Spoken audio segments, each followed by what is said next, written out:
Yes, ma'am. I'm starting. Just a second, ma'am.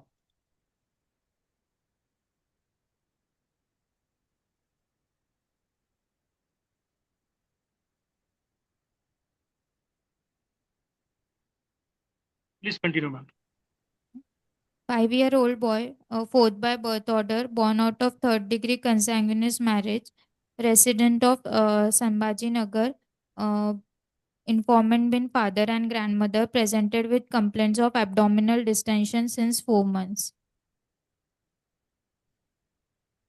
Abdominal distension was insidious in onset, initially noticed in the lower part, and gradually progressed to involve the entire abdomen over the last 4 months. Associated with pedal edema and facial puffiness noticed since last 15 days, not associated with any diurnal variation, associated with abdominal pain, which was dull aching, more in the periumbilical region, not related to food intake. Not associated with any fever or vomiting, not associated with decreased urine output, burning, micturition, uh, which was and also associated with constipation. On inquiry, mother told child also always has gaseous distension and complaint of constipation, which relieves after giving enema. But since last 3 months, the distension is progressively increased and now associated with pedal edema. There is history of poor appetite since last 1 month. No history of weight loss or fever. No history of jaundice or high colored urine. No history of any bleeding manifestation. No history of any breathlessness. No history of previous such episodes. For above complaint, child was admitted in some government hospital, underwent some imaging, and parents told that the child has some liver disorder, undergone an ascitic care, and received some IV medications, and child was referred to higher center. Past history of 2 admissions at 1.5 years for unprovoked seizure. Started on some anti-seizure medication. EEG was done suggestive of seizure disorder, but since last 2 years, child is seizure free. Antenatal history is not significant. Birth history, full term, born out of LSES in view of previous sections. Cried immediately after birth. Birth weight was 2.5 kg. No history of any NICU stay. Immunized till date. Developmentally, child is age appropriate. Diet wise, child is deficient in 300 calories and protein deficient of 5 gram per day. Family history is not significant.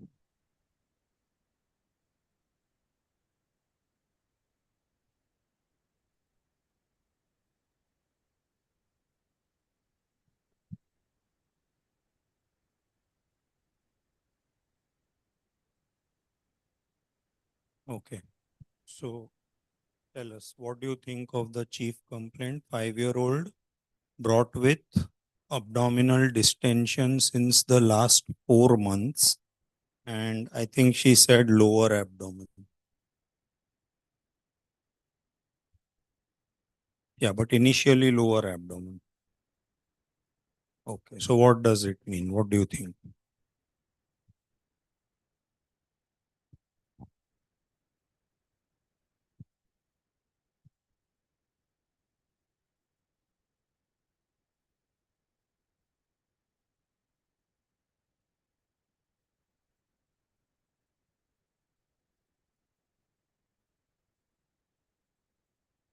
Since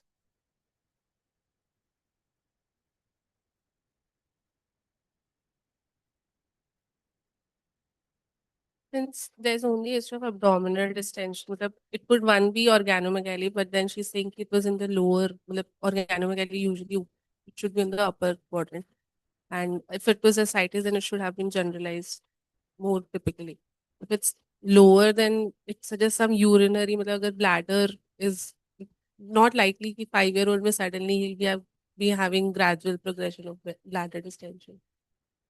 Maybe it was generalized and like mother is country. Okay. So one point is you've made that lower abdomen is a little odd. So you will double check it. Fine. But once you have double checked and if they insist it's lower abdomen, then how will you think further?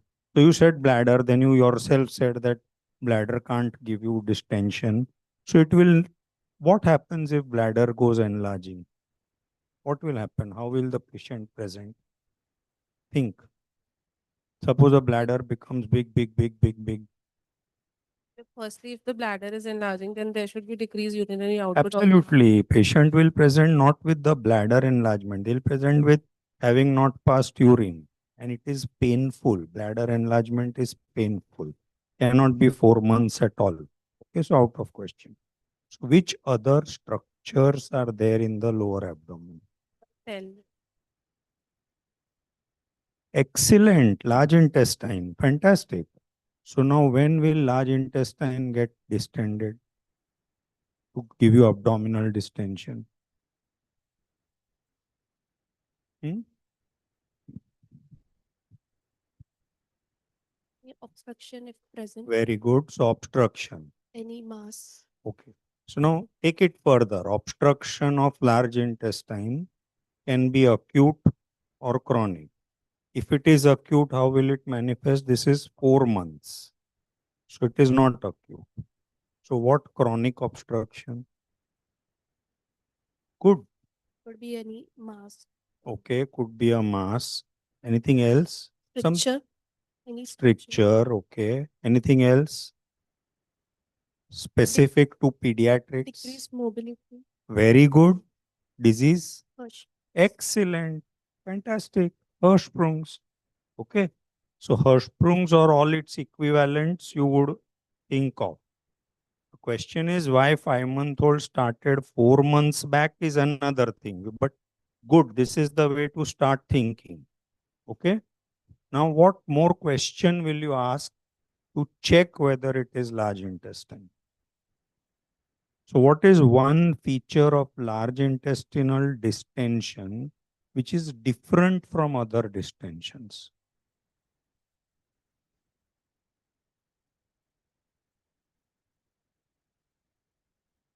Is it absolutely constant?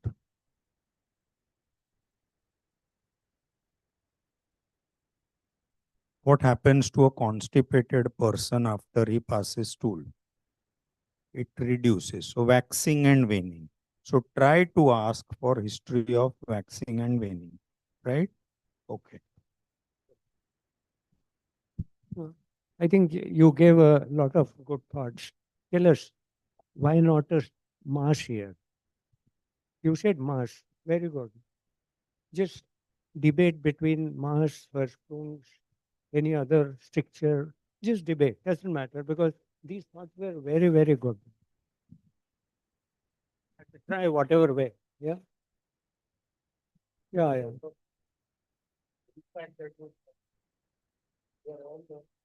Yeah. And you are started speaking, which is another good. And you talk a lot of sense. So many good things. Just give a thought. Doesn't matter. They will all come together. If it is a mass, there won't be resolution after passing stools. It would be distended all throughout, no diurnal variation. Very good. And if it's a mass, then it will be gradually increasing. Increasing. Okay. So we will ask whether this has been gradually increasing. So that is that. What about stricture and Hirschsprungs? In Hirschsprung's, after stimulation from the rectum, we Yeah. would pass stools. But generally, a Hirschsprungs, which is right from the birth onwards, comes with a failure to thrive. So we must ask whether this child is thriving well or not. So all these are important issues, right? You put up three good things, but then you should start asking history to rule out those things in your mind. Very good. So what else? Suppose now Hirschsprungs, what else will you ask in the history?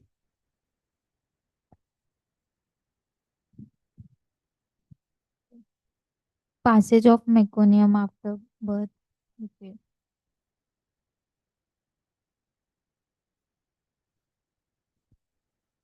I think there is a fatal edema.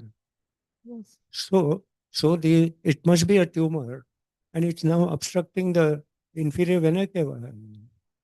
So you have a fetal edema. Perfect situation. slowly coming up. Edema was not earlier, and now edema has come up. There will I be can see the other constitutional symptoms with constipation could be constitutional symptoms, constitutional. What constitutional? No, fever, it's a weight. benign tumor. Okay, no constitutional, only abdominal distension. But there is something there you have put up, which is against what I'm saying, and that is Yes, facial facial pub- edema. How can that tumor cause facial edema? No. So it is not a compression of the inferior vena cava, right? So tumor is out. In Hirschsprung's, so basically we know that it should start from birth ideally. So you would ask for past history of constipation. Yes, yes. So past history of constipation is habitual constipation, most common. So how will you separate whether this is organic constipation or functional constipation? We will ask for dietary history. Okay, first tell me what is the difference in age of onset of organic versus functional? What do you think? Anybody, all of you think and tell us.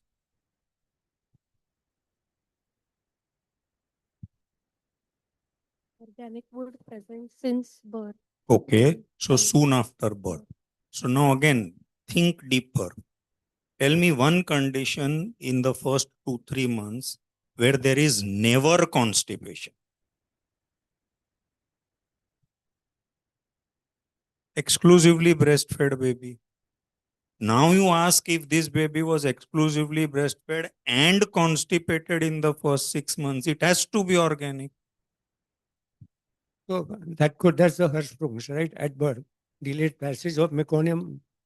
Which other condition would also present the same way? Constipation at birth on an exclusive breastfeeding. Hypothyroid. So again, delayed passage of meconium, all that. So that is important. Functional constipation never gives rise to distension of abdomen. They may have not passed stool for 5 days and 7 days. The distension of abdomen which you are going to get inorganic is never seen, even if the rectum is dilate.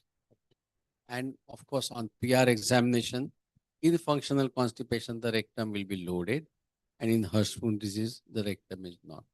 But firstly, so many cases of functional constipation is very common in children. 8 days, 20 days, abdominal distension, presenting complaint, almost nil. When does functional constipation start typically?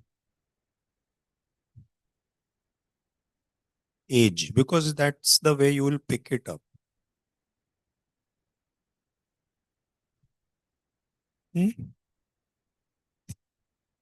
After 6 months is sure. Now zero down a little further.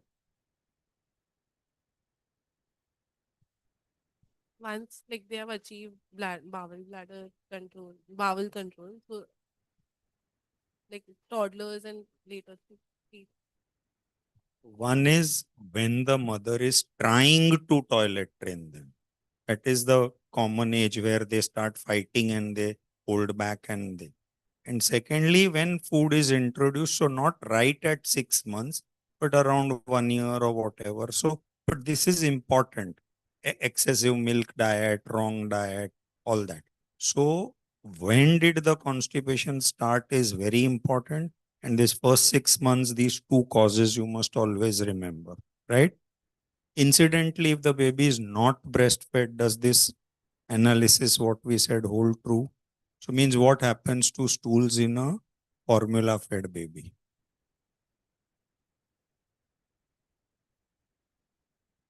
They are constipated. Okay. So that's a big distinction. Now talk about this pedal edema and facial puffiness. What do you think? Puts us to a kidney mass. We said tumor. It must be kidney mass. Okay. Big hydronephrosis. obstructive uropathy, lower abdomen, and now you have urinary complaints, the puffiness of face, kidney, right? So now the mass is right, but not one of those mass lower down lymphomas, etc. But now we have a massive enlargement of the kidney. That will cause, that's a mass only, that will cause all that. That will cause puffiness of face, edema. You get a diagnosis straight on. Yeah. Now say why it is terribly wrong. It develops later in the course.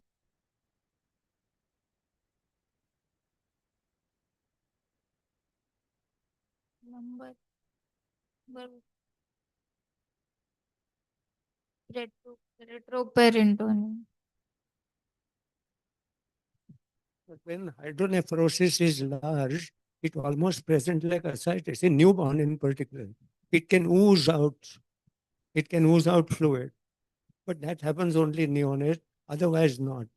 And then suppose there was a hydronephrosis. Would it cause a facial edema or edema feet? Of course it will, no? Renal. Why not? A big hydronephrosis and still renal functions are normal. And that small little thing causes all oliguria, hematuria, everything. In nephrotic syndrome, the kidneys are not large.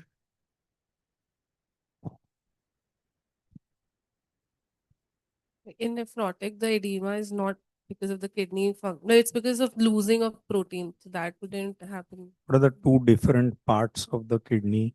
The glomerular and the And tubular. so hydronephrosis is tubule. So tubular.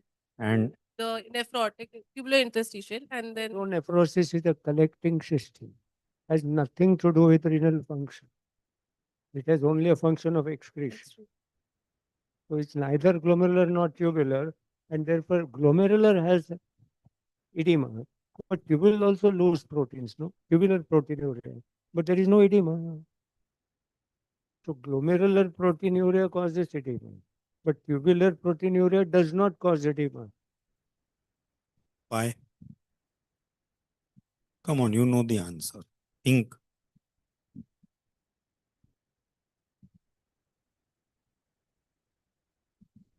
So it must be difference in proteins.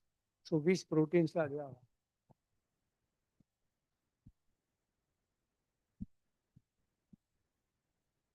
The property. What is the property of those proteins and these proteins? So they are low molecular weight, the tubular proteins, and these, therefore, they don't cause any changes in oncotic pressure, etc. Fine. So now this pedal edema and facial puffiness is suggesting what? Means how do you analyze any child who comes with pedal edema and facial puffiness in the last 15 days? So let's make it very simple that unusual cause of venous obstructions are already discussed. Let's keep undergraduate 4 causes and at least split from that. What are the 4 undergraduate causes?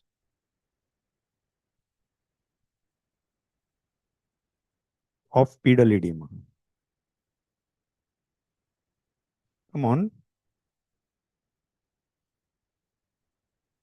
Nephrotic. So kidney disease, nephrotic.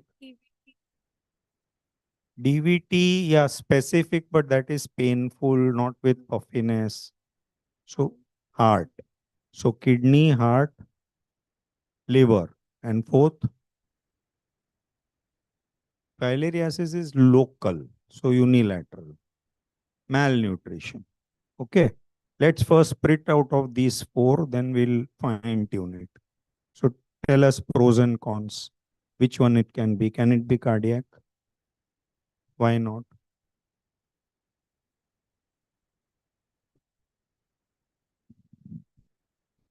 other symptoms, like cardiac wouldn't come up with an abdominal distension as the presenting complaint. It would rather be some breathlessness, dyspnea of that sort. Very good. So the presenting complaints would be different. Edema would be later in the course. So cardiac is out. Then can this be renal? Usually it starts with facial, the onset is from the facial puffiness and then graduates to pedal edema and if at all ascites and abdominal. But this one has started with abdominal distension. So not- again, order is weird, everything is weird. Also no, the urinary complaint there are no associated. So therefore, this is unlikely to be renal. Now discuss between hepatic and malnutrition. Think. For hepatic, usually there should be other complaints also with the joint icterus. So now, Yeah, there's- if it is hepatic, which hepatic? Is it chronic or acute? Chronic liver disease. So chronic liver disease, the other symptoms, do they have to have jaundice? No. acute. So you'll ask for history of jaundice, if any, may or may not be there. Then what else would you want to ask for chronic liver disease? Bleeding manifestations, yeah, but it will be later when liver function is grossly affected. But suppose the edema is one of the early symptoms of decompensation of the liver disease, then what history will you get before that, which is subtle, which you have to pick up? How is a child of chronic liver disease before he manifests? So was he active? Was he playful? Was he growing well? Was he eating well? Any past history of jaundice, you'll ask for all this. So is that, you have that history here? No past history of no past history of jaundice, but child has failure to gain weight. Since what age? When the illness has started, like since last 4 months. Yeah. But only 4 months. So means at till 4.5 years, this child was absolutely fine. He was having that constipation ka So when complaint did that start? around 1 year of age. Okay, so you have confirmed that it was not there in the first 6 months, or you've not asked? No, I have asked. It was not there. Okay, and was he breastfed? No, he was not breastfed. Okay. Normal. Okay, go on. So this child was growing well till 4.5 years of age. Yes, according to parents, he was growing well. Okay, fine. What about malnutrition at this age? Means can this pedal edema and puffiness of face be due to malnutrition?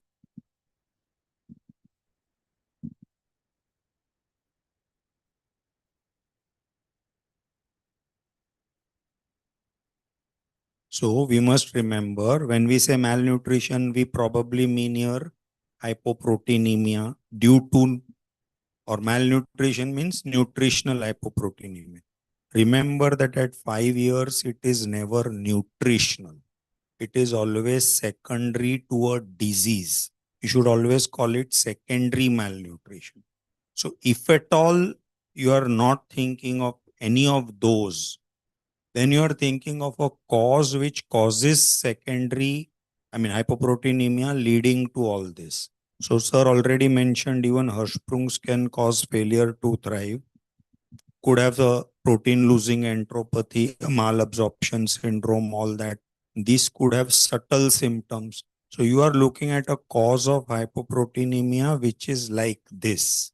But the important history is whether he was absolutely all right 4.5 years stuck. Because then a lot of things get thrown out. Then it is a acute onset, rapidly progressive disease versus something which is slow and long standing. If you look at the first para, it's a gradually increasing generalized abdominal distension. So till proved otherwise, it's a fluid. We have said other F's are out. So this child has got a ascites. Okay. Acute onset 4 months ago. Subacute. Okay. And which has caused a little nutritional edema, which means This is a chronic infection. Okay, chronic infection will come with some nutritional deficit. And chronic infection may have low-grade fever, not known. So my diagnosis is tuberculous peritonitis. And then there is some pain. History of abdominal pain, dull ache, periumbilical. I'm looking at peritonitis, tubercle, 4 months, subacute onset, gradually worsening. So much so that the infection like TB is causing now nutritional problem. So little edema, puffiness of face. Perfect. Onset at 4 months. So not from the beginning. Okay. Debate against it. I put forth my views and also tell you debate against it.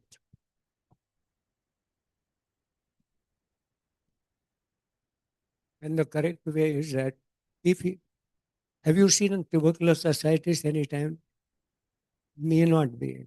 Typically seen in a little older children, number one. Okay. They are usually secondary to intestinal TB. Okay. Unlike pleural effusion is secondary to a lung disease. So as such, that is not common. And even then, because it's not common, we should still think about it. Then how does it progress? Rarely it is enlarging in a short period. It's a child, if he gets gradually nutritionally affected, he will not get immune-mediated response to TB like pleural effusion is seen in healthy children, tuberculosis. Ascites is also the similar part in tuberculosis. So this child would have had, again, loss of appetite, all that. And I think how important it is to stick on thinking all probabilities and ask questions accordingly. So first, of course, was he not well? He could have not been gaining weight well. And I'm sure we might see this child not normal 4 months back by height weight. If that is so, then he's already suffering. Now, if he's suffering and getting worse, he's not going to present with immunological response to a small tubercle focus. He's going to put up to either subacute intestinal obstruction as TB or even disseminate everywhere. Therefore, this is not. Then the question is, why is that dull ache pain? Pain is inflammation. So some organ must be inflamed. Stretch of liver capsule. Mm. But why, where is the liver? Liver we have thrown out. Liver we have already said 4 months of liver has to be acute or chronic. If it's chronic, he has been not doing well much before. If it's acute, it could have been jaundice. We discussed liver is out, heart is out, okay, renal is out. So I thought you all mean nutritional. So I said, how can it be nutritional? I said tuberculous peritonitis. But now I told you tuberculous peritonitis doesn't occur this way. So now tell me what it must be. Would it be still liver disease? Vascular. Means healthy child with liver disease. And going on to ascites. Ascites in a liver disease is a liver cell failure. Okay. So which liver disease has ascites without liver dysfunction also? The usual question that he would ask is, which are 4 parts of the liver for a clinician and which part may be involved? Would somebody tell us 4 parts of liver for a clinical discussion?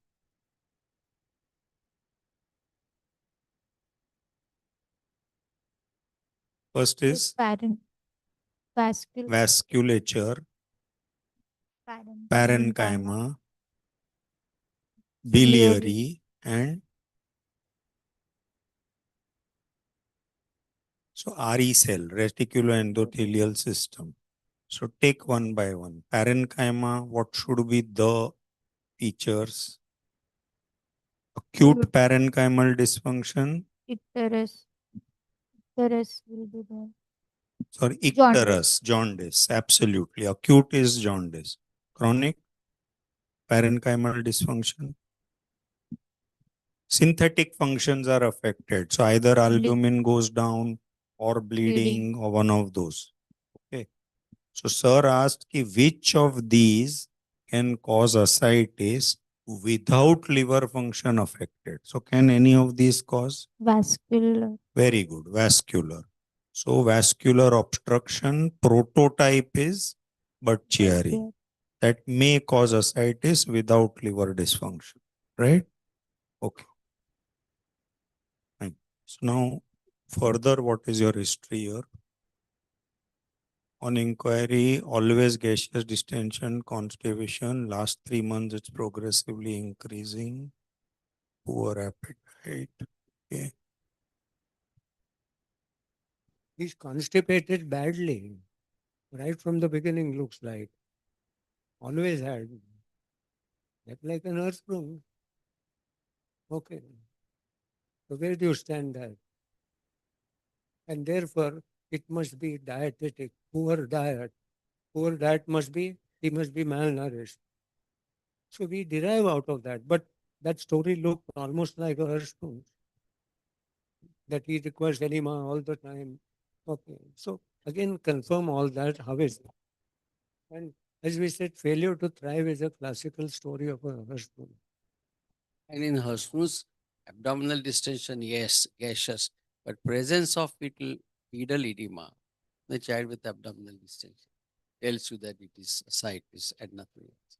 So that wouldn't occur here. Hirschsprung can have significant abdominal distension, malnutrition. Constipation here is more functional. There's a multiple system involved. Okay, we are not discussing, we never discuss the present part as a multi-system. We only talk about hepatic vein obstruction, yes. But there is past history. So now we'll have to see how neurological story to begin with, and now a liver disease. You like to correlate the two, right? It's not accidental. After all, same patient coming with two different systems involved, you must have a common disease. So now we will have to see whether the hepatic disease silent was causing neurological problem or a neurological problem led to hepatic disease. Wilson's neurology and liver. So we start thinking now we will know our diagnosis needs to be changed.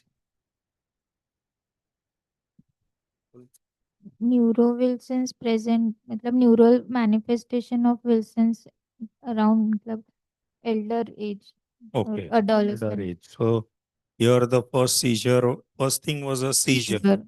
at 1.5. So Okay. Wilson's is out. Okay. What about metabolic disorder? Wilson because common. Tyrosinemia, seen at that age. Liver is involved, kidneys also may be involved. So it must be two together, right?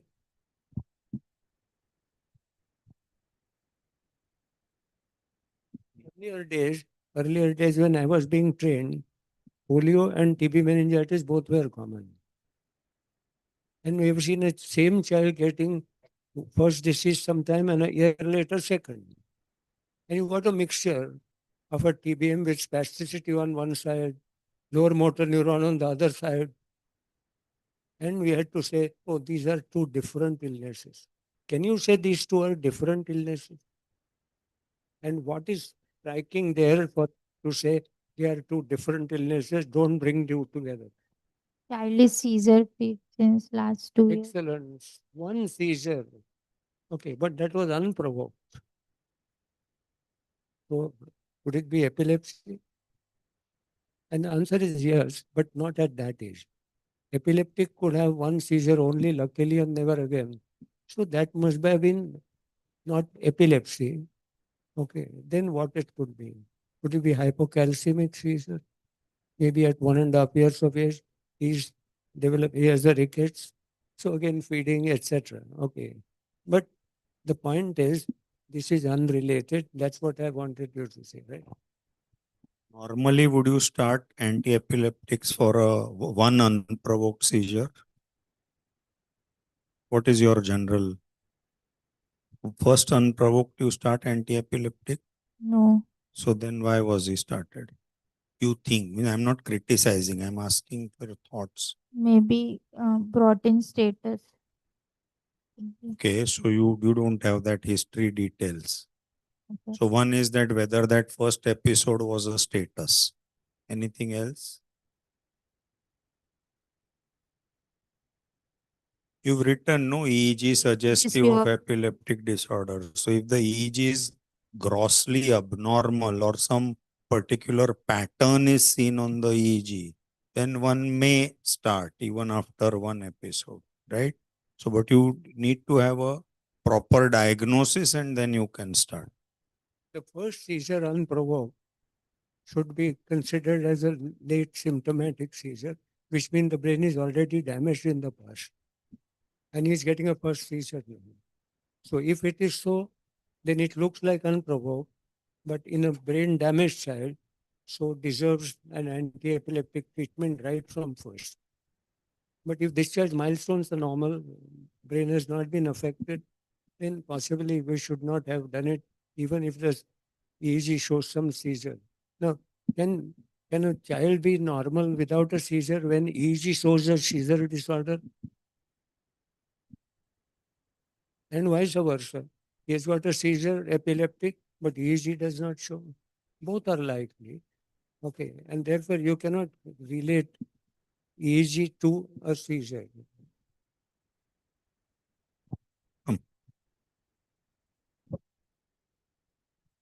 What is the final conclusion, the end of history? 6 years boy presented with chronic progressive abdominal distension along with pedal edema and facial puffiness without any history of jaundice in birth and developmentally normal child is probably a case of chronic liver disease secondary to bud Chiari. The point is, does ascites start with lower abdominal swelling?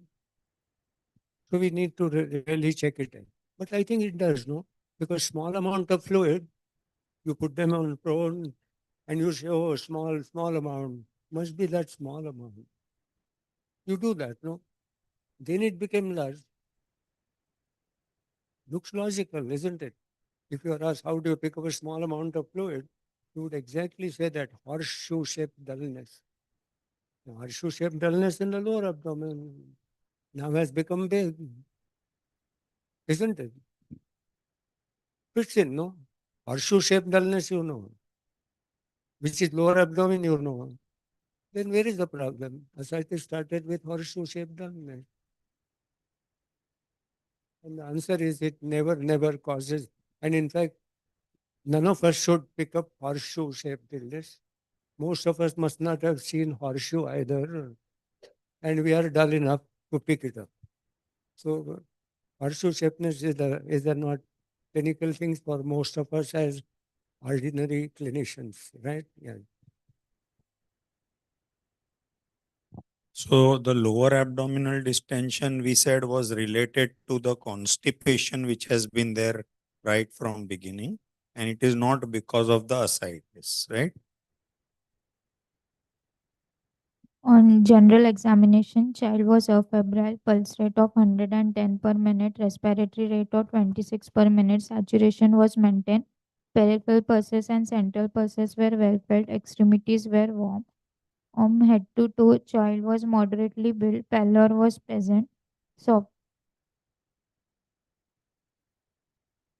softening of nail bed in fingers and toes, suggestive of grade 1 of clubbing, no dysmorphic facies, abdominal distended with few visible veins, a pedal edema present up to the ankle, pitting type, or then on anthropometry, child weight is 19.4 kgs, which is -1 to mean. Height was 110 centimeters. BMI was 17.2. Impression is normal for age. 110. 110. Yes. So it cannot be -3 to -2. That -3 to -2 is wrong. Okay. I will.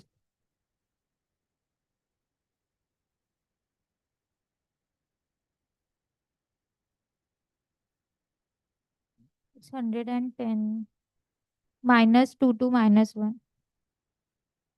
Ma- Stunted. -2 to -1. Oh, so see, height 110 has to be normal at 5 years. So that is, it cannot be below -2 standard deviation. So you said -2 to -1. Actually, even -2 to -1 seems odd if it is really 110 at 5 years. The child is मतलब almost 6 years, मतलब 5. तो almost 6 years के लिए भी it should be 0 to around 0. Anyway, sir is now asking, for 1 minute, imagine what you have written is right. That height is -3 to -2 and weight is 19.4. How will you interpret? -1 to 0 weight.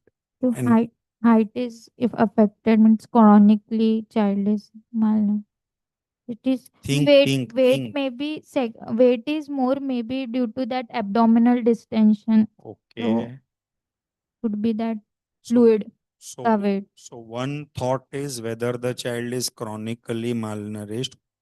Both weight and height are affected, but weight is spuriously high because of the edema and the ascites and all that. Any other thoughts?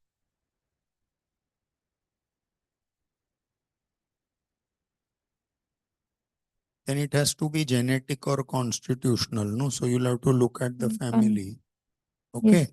So the point we are teaching you is think that when isolated height is affected, think what could be the reasons. Yes, sir.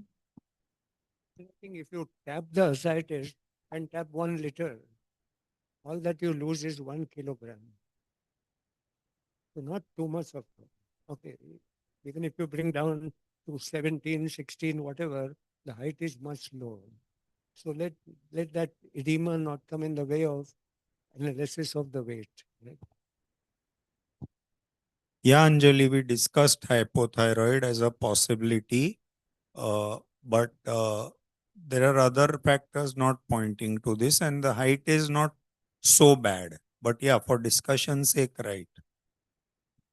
On per abdominal examination, on inspection, the abdomen is grossly distended, tense, shiny skin, all four quadrants move equals with the respiration, visible dilated veins present, flanks are full, abdominal girth is 68 centimeters. On palpation, no guarding, no rigidity. Liver is 3 centimeter, palpable below right costal margin, non-tender, firm, smooth surface, regular margins, rounded border. Spleen is 2 centimeter below left costal margin, soft, non-tender. On percussion, liver span is 10 centimeter. Fluid thrill is present. On auscultation, bowel sounds are present. Rest of the systemic examination is within normal limit. So my diagnosis, 6 years old boy with chronic progressive ascites with hepatosplenomegaly with edema without any bleeding manifestations or hepatic NK for the other signs of liver cell failure. In developmentally normal and fully immunized child is mostly a case of chronic liver disease secondary to vascular cause most likely, but Chiari syndrome. So here, it would be better if you say with anemia without any sign of hepatocyte dysfunction, not Yes. liver cell failure. So means, see, we always use these words, but let us understand that liver cell failure is a subsequent step. Before that is liver dysfunction. We don't have any dysfunction, right? Here we said that we are assuming that this edema is not due to hypoproteinemia caused by synthetic dysfunction, it is because of the vascular involvement of the liver, right? So what I mean is make a difference between liver cell dysfunction and liver cell failure. Don't use the word failure in all situations, right? And We can mention here with signs of portal hypertension because that's a so you should say post-sinusoidal portal hypertension with signs suggestive of post-sinusoidal portal hypertension. Okay, Yes. fine. Uh, But I think it's good to say not chronic liver disease. Generally, it is a term used for a hepatocyte disease. So you could say that a chronic hepatic venous disease with post-sinusoidal portal hypertension. For example, when you treat this child, the liver may be normal thereafter. So it's not a, so what you said is right. Theoretically, it's a liver, but it's not a chronic parenchymal liver disease. So you could say chronic hepatic venous obstruction, and that's why ascites, right? When in the four parts of the liver we consider vascular, please remember it's not only vascular here, but it is prehepatic vascular. It's vascular. It's obstruction right from there.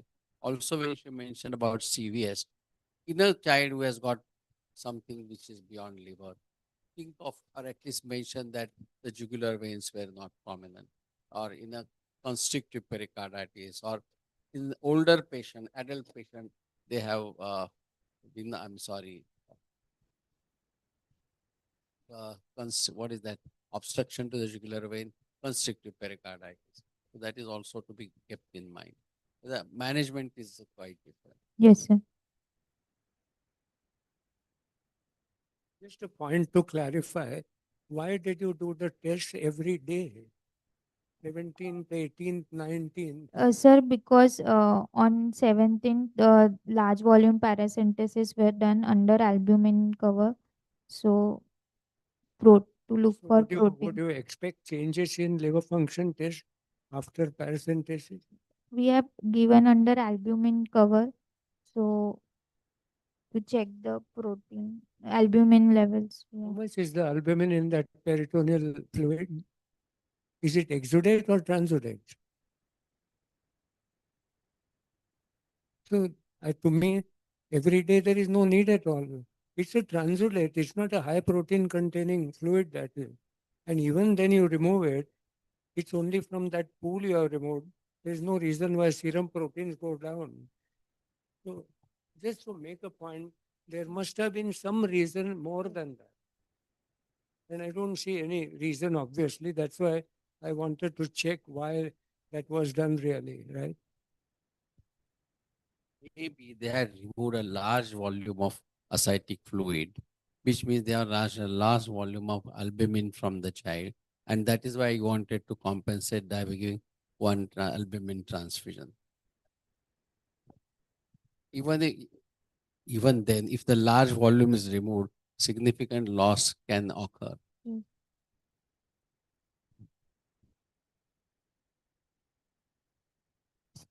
Buddy, all right. This left side.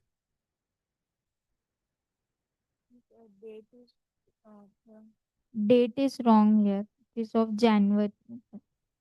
The CBC is Date- 23 Jan and 30 Jan. No, 17th and 18th Jan. 17 Jan and 18 Jan. CBC. Yes. Yeah.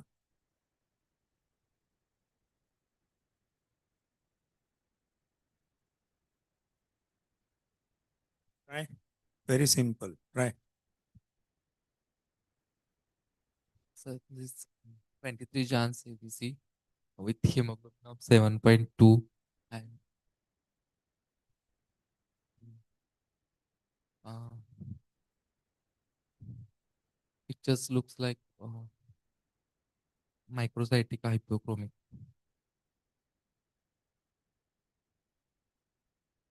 So,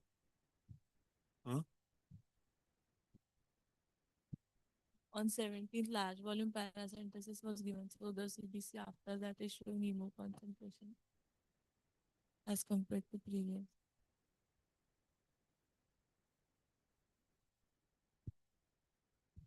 So you want to say that 7.2 to 7.8, should we call it hemoconcentration, right?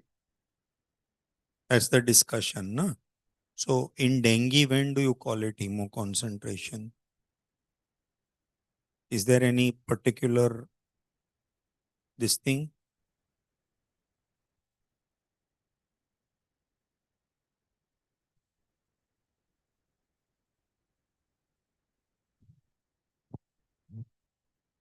The 7.2, like, we usually take it 3 times of the hemoglobin to look for hemoconcentration.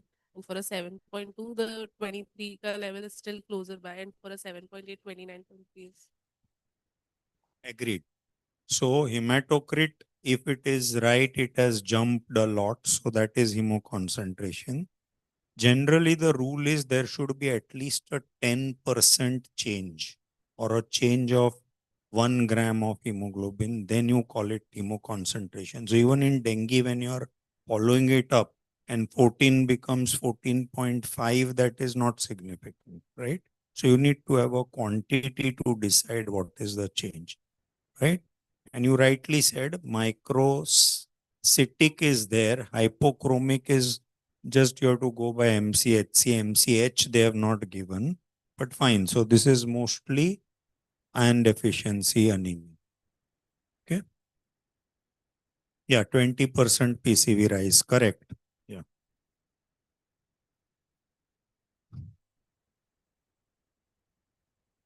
Then on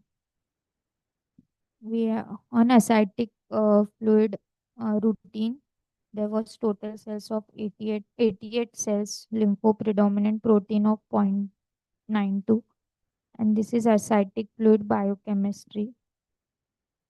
We have calculate SAG. So how do you calculate SAG? Serum What is the full form of SAG? ascitic serum protein minus ascitic fluid albumin gradient. Yeah, so serum ascitic albumin gradient. So serum albumin minus ascitic albumin correct. gradient. Correct.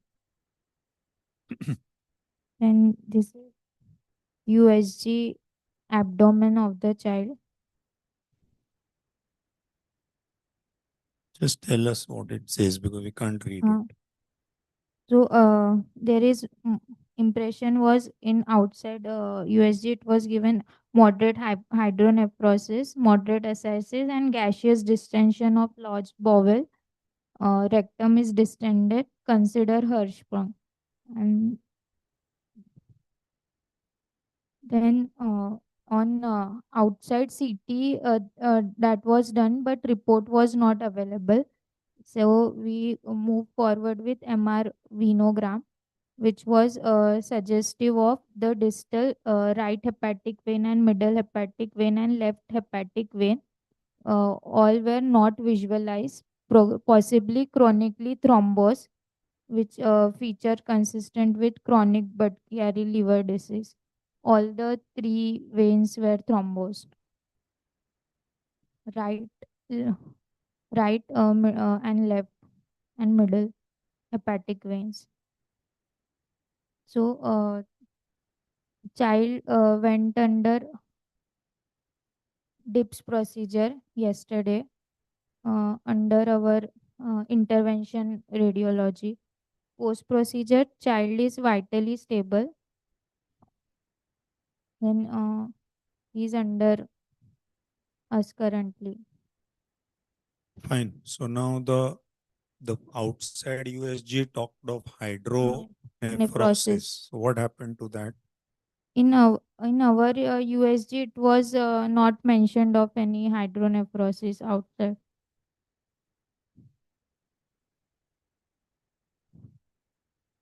Next. Mild left hydroureteronephrosis, but in USG scan it was not mentioned. No, so MRI is more sensitive than USG, no? Yes. So now, and what about the Hirschsprungs that the USG said? But now the child is passing bowel. Very good. So the point that we are making is that the USG can only see the distended bowel loops and then comment on that as some possibility based on whatever it sees. If it sees uh, uh, lower part is not seen or something, it may talk of Hirschsprung's. But that's why your clinical is so important to correlate it when it started, what is happening now, and then decide on Hirschsprung's. Because if you have to prove Hirschsprung's, what do you have to do? Uh, biopsy. You will have to do a Biopsy. biopsy. So you'll have to be clinically reasonably sure or otherwise before you do any such invasive procedure. No? So you're not thinking of it, why would you do a biopsy, right? Okay. The online audience is asking, any investigations were done for hypercoagulable state? Yes, we have sent for hypercoagulable. INR was 1.3. We have sent all hypercoagulable workup in NH, KM. It is awaited. Okay. Okay, good. Acute ascites, mainly ascites with a hepatomegaly and splenomegaly. Often our clinical first suspicion should be that it is venous obstruction and therefore that. If it is ascites secondary to cirrhosis, etc., then the liver is usually not massive. The spleen may be. Yeah, the liver is much more. The spleen is just there. Sometimes the spleen may not be there. And acute ascites can be acute in hypoproteinemia, but acute ascites with distension with significant hepatomegaly and a small spleen. Otherwise, everything is normal. One of the things to be thought of is age also common and treatable to a certain extent. This disease is treatable. Sir, most important, absence of hepatocyte dysfunction in any way in the history and all. That is the clue, right? Yeah.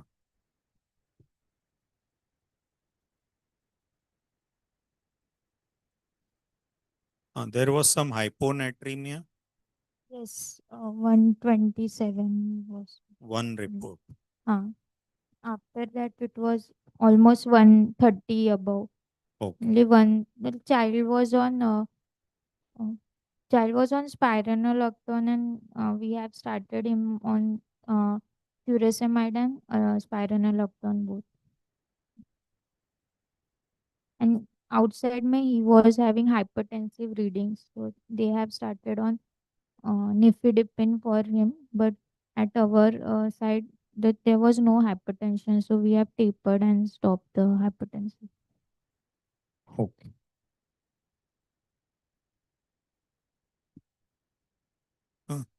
Direct मतलब dips किया था तो Sure. Good. Chalo. Next case. One treatable cause to be remembered. Otherwise, you diagnose liver cirrhosis and then sit quiet. This is something to be kept in mind.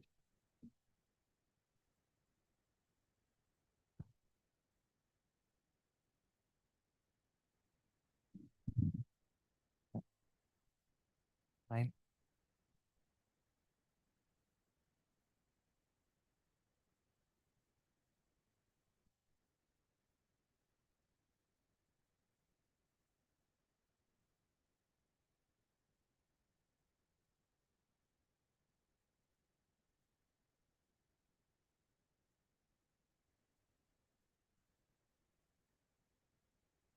I'm 9-month-old female child, second by birth order, born out of non-consensuous marriage, resident of Kalyan, Helik from Bihar, Hindu by religion, brought by an informant being mother, complained of yellowish discoloration of skin since 6 months, cold since 1 week, fever since 4 days, cough since 2 days, increased work of breathing since 1 day.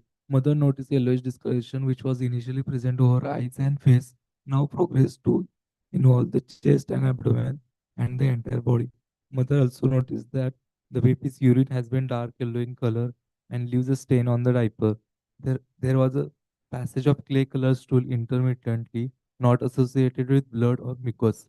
Child was otherwise active, accepting feeds well. Fever, fever documented 101 Fahrenheit, high grade, not associated with chills and rigors, and rash, relieved on medication, active during interfebrile period.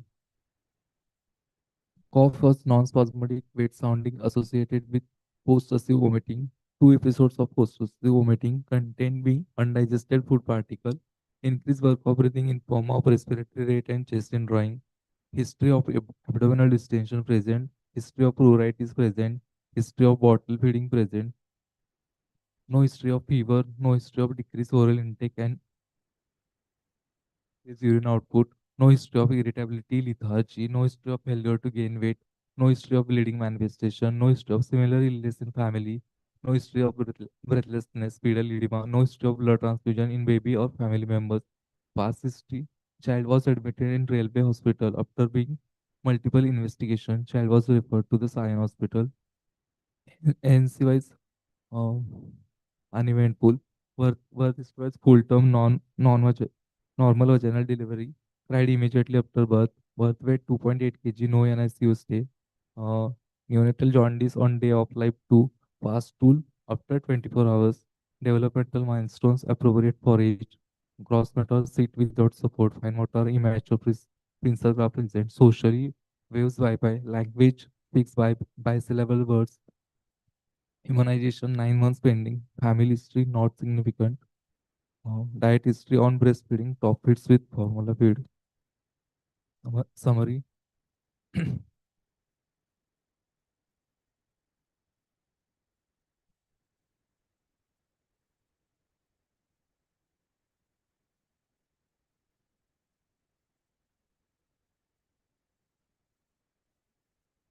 So the yellowish discoloration is since 6 months of age or since last 6 months? Since last 6 months. Started at 3 months of age. Sure? Okay. So what are your thoughts on that? 9-month-old baby starts with yellowish discoloration of skin at 3 months of age. What are your thoughts?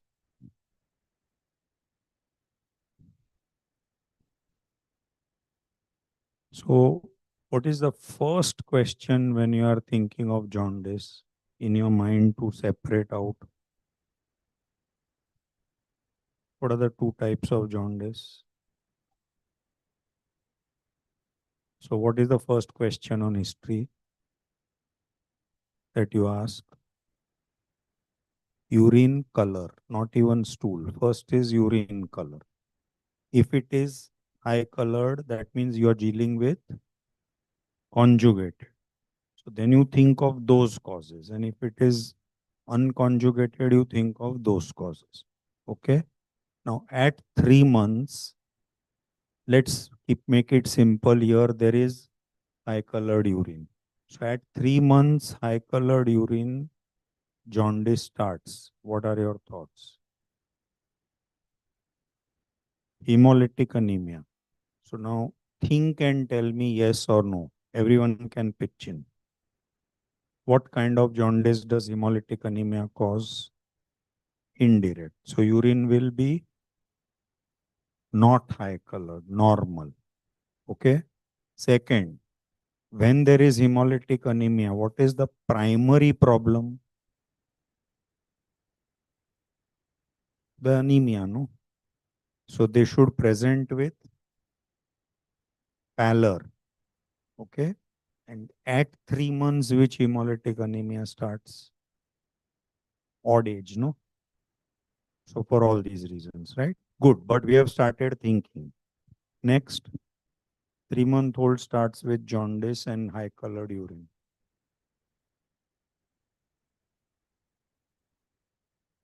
What else?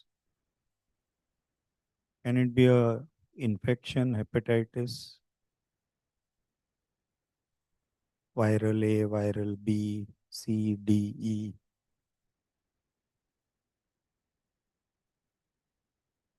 I can see you're disagreeing. And I am agreeing with you or disagreeing. So tell me why.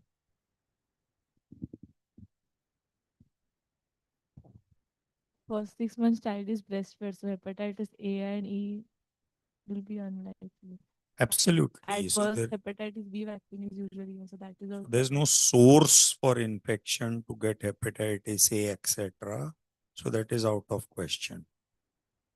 B, sir is asking. Like mostly children receive birth dose of hepatitis B vaccine. Okay, they receive birth dose, but If the mother is positive, then there is a.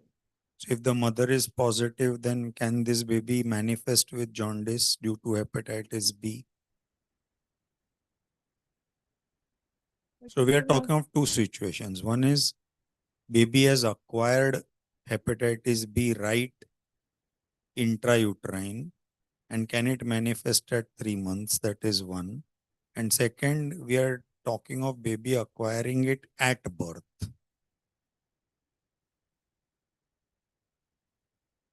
But that hepatitis will cause indirect hyperbilirubinemia. No. The indirect, direct is all hepatitis will always cause direct, because hepatitis is inflammation of the hepatocyte. So it cannot excrete the conjugated bilirubin, right? So it will be always a mixture, right? But the point is that hepatitis B is a very slow infection. It doesn't cause acute hepatitis like this, right? So that's not there. So this is not hepatitis. Anything else? 3-month-old with jaundice with high colored urine. Biliary atresia. Biliary atresia. So now let's discuss pros, cons. Can it be biliary atresia?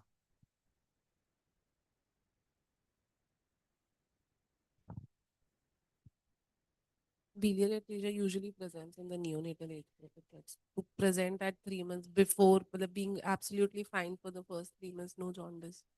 Then ideally be there. Could be some metabolic, but again, also metabolic also usually presents in the neonatal age group. And there's a history of failure to thrive or some sort of growth failure, not metabolic also.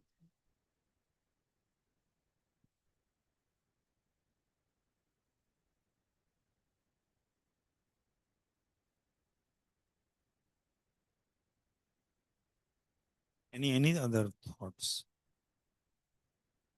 Sorry. Conjugation defects, very good. Like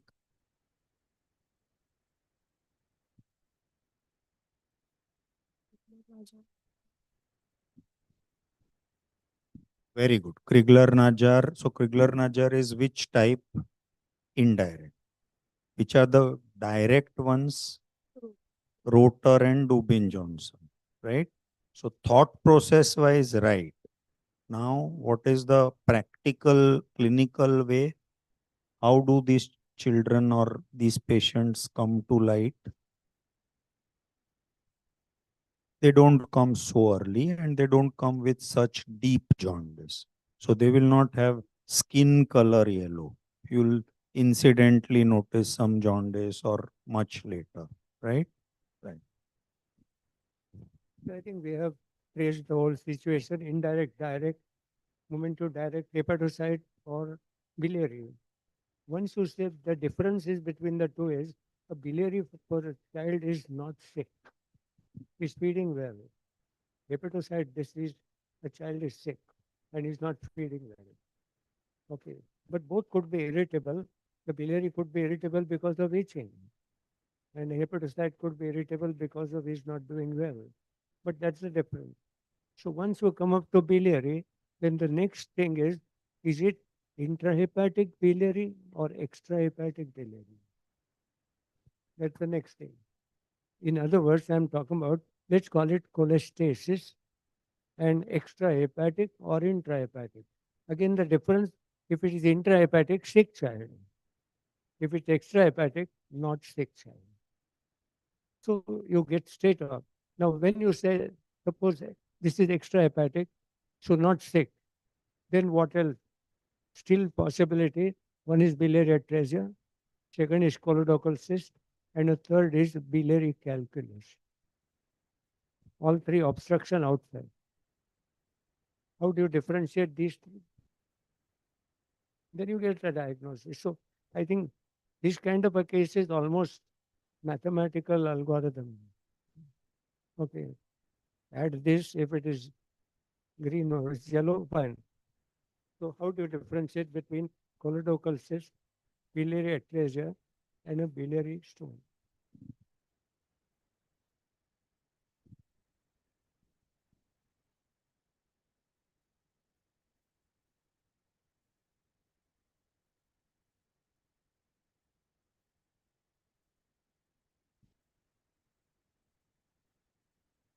Sir, biliary atresia will have a progressive course, means that the jaundice will slowly increase more and more over time. Choledochal cyst has waxing and waning of the jaundice, Very good. uh, And biliary stone? biliary stone, you will have pain and Excellent. colic. You will Okay.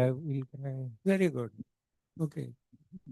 So the point is that you could differentiate like this. Of course, those other two are not common, but just to make you understand, and if it's a hepatocyte disease, then there are three types.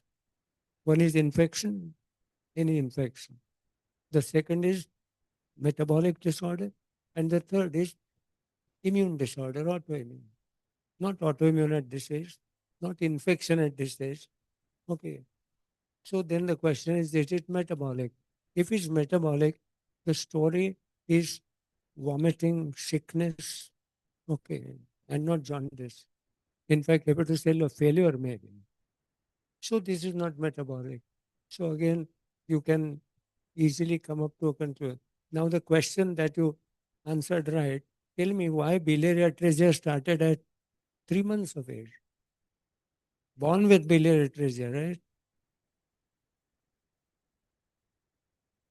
I will give you a similar question. Pyloric stenosis you are born with, but presents at 3-4 weeks of age. Why does pyloric stenosis not present at birth? Does pulmonary stenosis present at birth? Pulmonary atresia present. So is the pyloric stenosis worsening situation? At birth, no symptoms. At 2-3 weeks, symptoms. So as the baby is growing older, the metabolic demands are all also is increased. So you it mean is not. pyloric stenosis becomes atresia? If that is the word you use for pulmonary? And the answer is obstruction is increasing because of retained milk, which causes inflammation at the pylorus. And therefore, pyloric stenosis may present even at birth, but commonly presented a little later. Now tell me why biliary atresia is presenting at 3 months. And the answer is it must be mild enough to begin with and increasing. But is it a congenital malformation?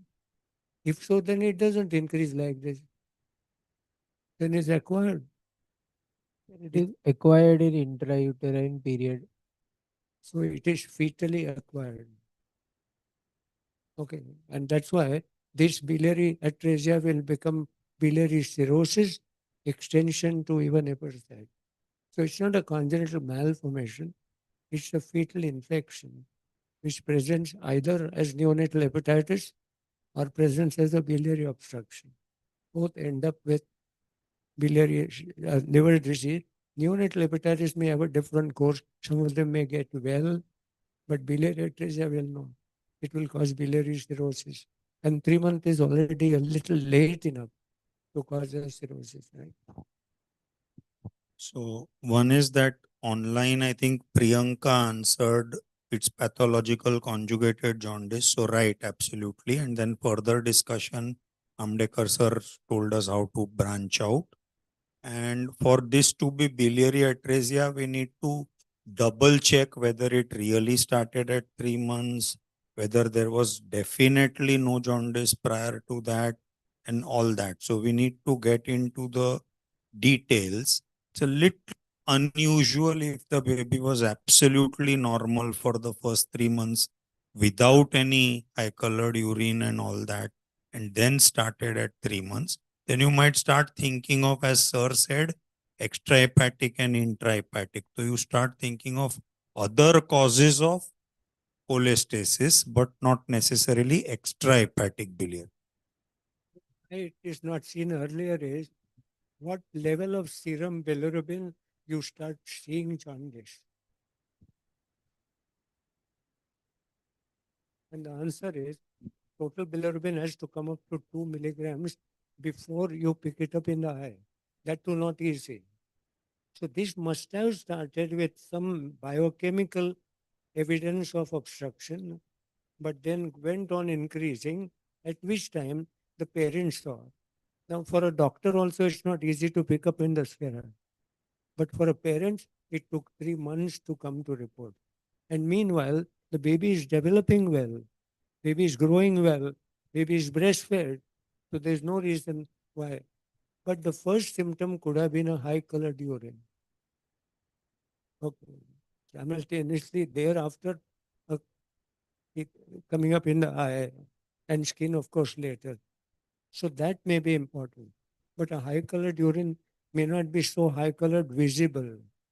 But a newborn or an infant on breastfeeding passes lots of urine. Even at that age, the renal concentrating mechanism is not well developed. So they pass dilute urine, and the urine is never colored at that age. Even if it was little colored, it's not concentration, then it's possibly that. But that is not easy to prepare. So online you have asked whether, I don't think there was a rash, but there is history of itching he has given. So that itching must be just because of the bile acid accumulation in the skin, right? Okay. Now, yeah. And what about this respiratory illness presently? Any thoughts on that? So you said fever, cough, cold, cough, fever, increased work of breathing one day. What do you think? What do you think? This is a pneumonia? They came with now specific component, uh, most likely bronchopneumonia.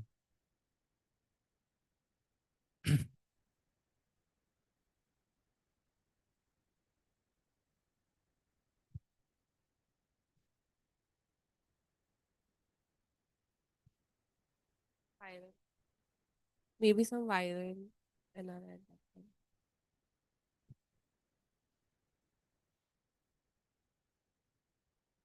So how do you differentiate between a pneumonia and a viral LRI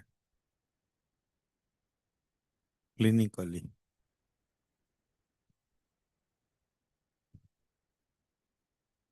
Usually in bronchopneumonia, the fever would be high grade, child would be much sicker, not relieving with medication. The child is not active in the interfebrile period, irritable, lethargic. Usually with the viral LRIs, the kids are not that sick.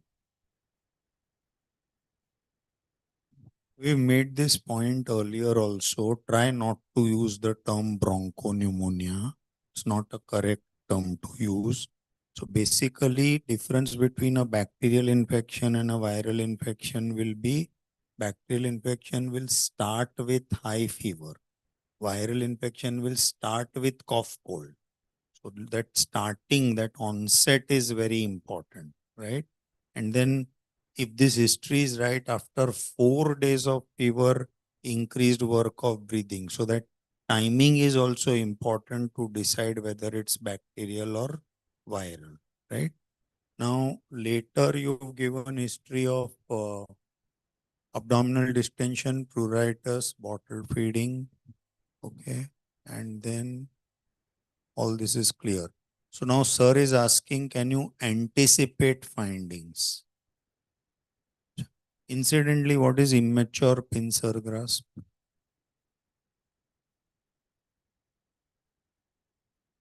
उसको नहीं, तुम लोग को पूछ रहा हूँ मैं. मुझे पता है वो जूनियर है. What is immature pincer grasp?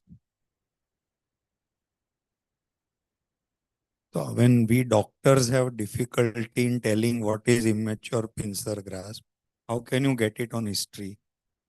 So some things are not got on history. You have to examine. Okay, fine. Anticipate findings. So start with the growth. This is a 9-month-old baby. We've discussed what are the possibilities. What do you think? What will be the weight of this baby? Length, head circumference?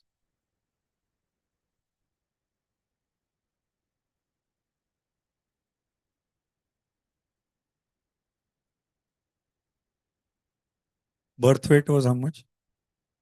2.8. So normal birth weight.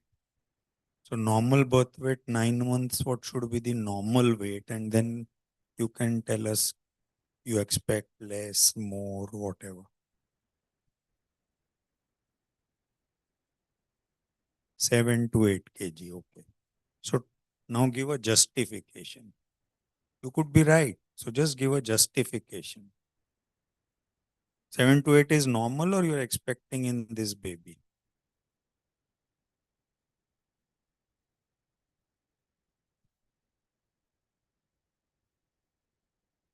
Okay. So normally this baby would be 7 to 8 kg, you are saying, at this age. And in this baby, what do you expect?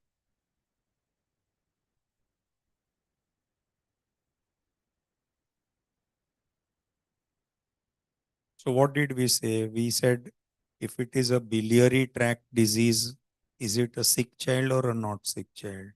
Not sick child. Growing well, not growing well? Growing well. So if it is a biliary tract disease, you don't expect a great affection of weight from the disease perspective. But from the nutrition perspective, we still need to find out whether adequately breastfed, complementary feed started, etc., etc.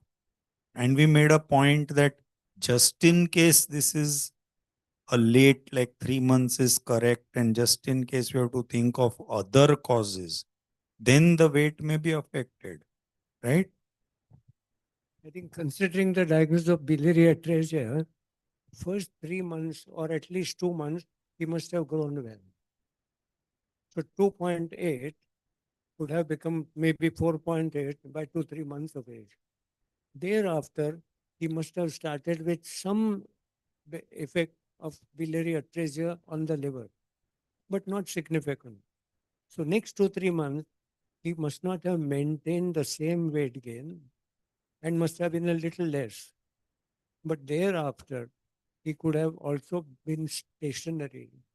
And therefore, you could guess that 2.8 would have been 5 kilos at 3 months if the story is right.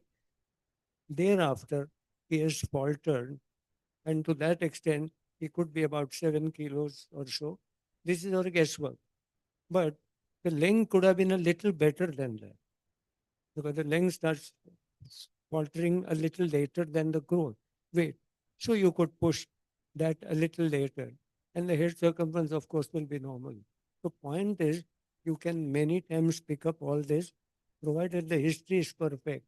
First 3 months, he was growing well, breastfeeding, all that. Thereafter, his growth slowed down a little, but still was growing. Thereafter, when cirrhosis developed, he almost stopped growing. But by the time cirrhosis developed, he developed some edema also. So possibly he gained some weight as well. So considering all that, the point that we want to make is, we have been feeling that a good history can make you suspect, anticipate weight, height, and head circumference. That's the power of good history. Okay. Now you'll be wondering, when you have a weighing machine and a tape, why are you using your gray cells? But you know that gray cells are use or lose. Unless you use, otherwise you will lose. So we must keep on using, right? What about jaundice? You expect jaundice? Yes. Deep jaundice? What about pallor? You expect pallor? सोच के बोलो, हाँ?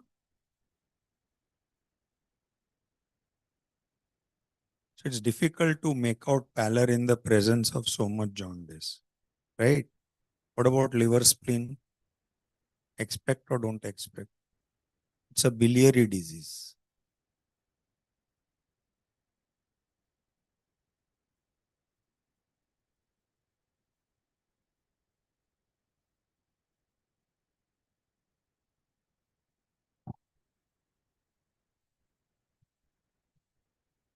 No, sir, liver or spleen enlargement is unlikely. It is not that chronic of a disease to get splenomegaly.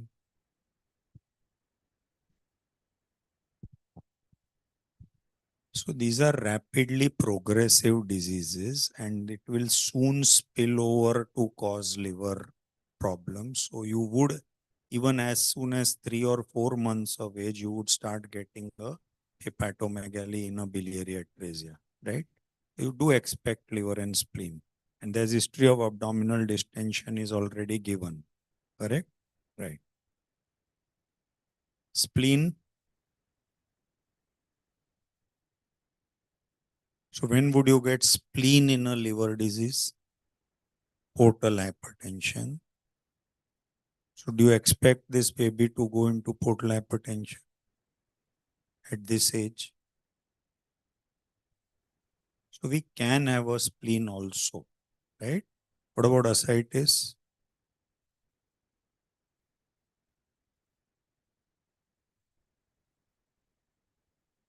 So may or may not be, you're not very sure, but liver and spleen is definite, only unlikely. And edema feet? Edema feet? Also not very common, but can be there. Development, gross motor, fine motor, and social. What will be affected and to what extent?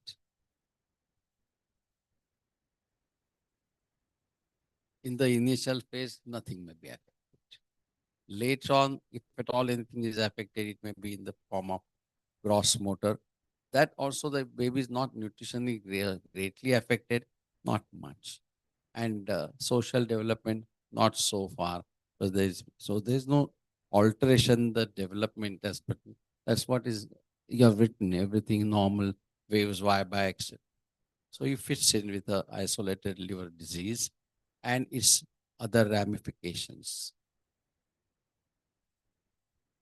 If it was significantly affected developmental milestones, then what do you think?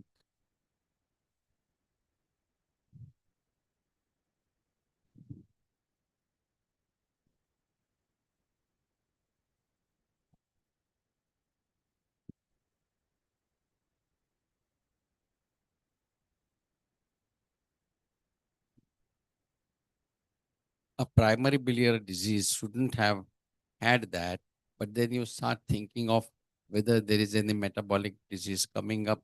And what we are thinking is a primary liver disease is probably not so. There's associated hepatocellular disease. There's also a biliary disease. Probably the liver disease has brought jaundice to our mind, and therefore we are concentrating on that. But if the development is affected, there may be other hepatocyte disease, and you think of metabolic disease, but the initial presentation, etc., would have been different in this child. This child has a normal presentation.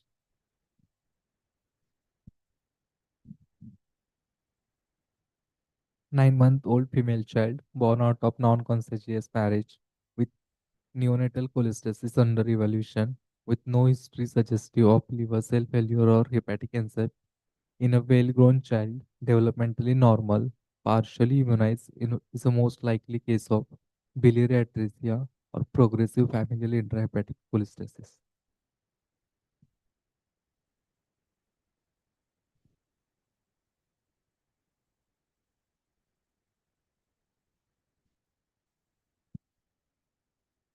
Thank you for bringing the baby as a change today.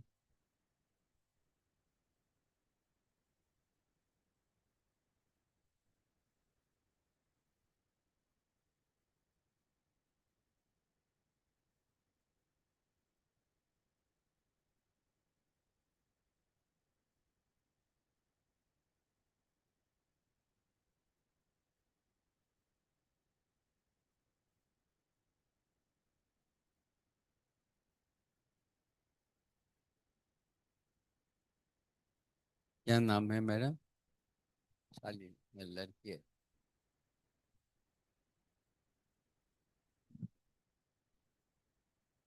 Shalini,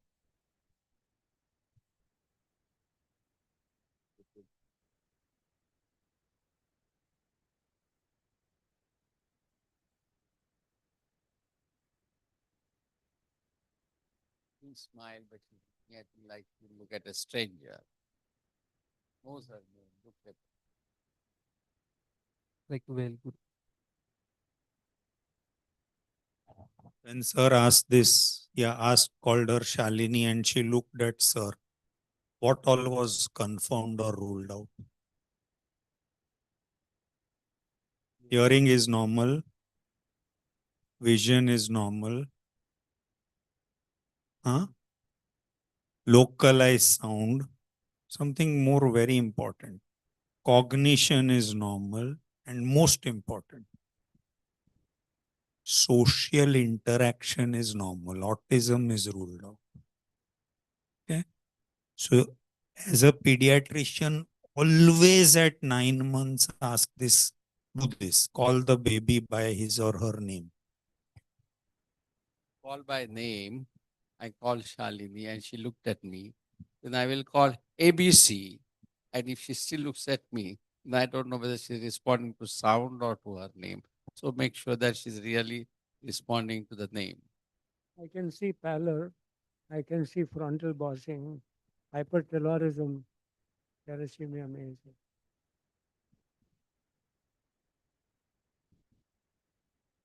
Jaundice and thal major. Yes or no?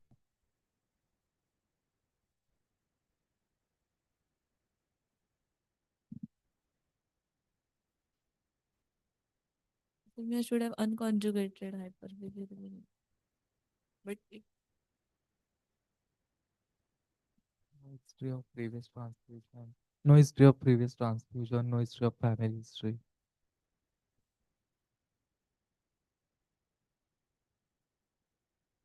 there is like associated gallstone or anything, then it can present as direct bilirubinemia.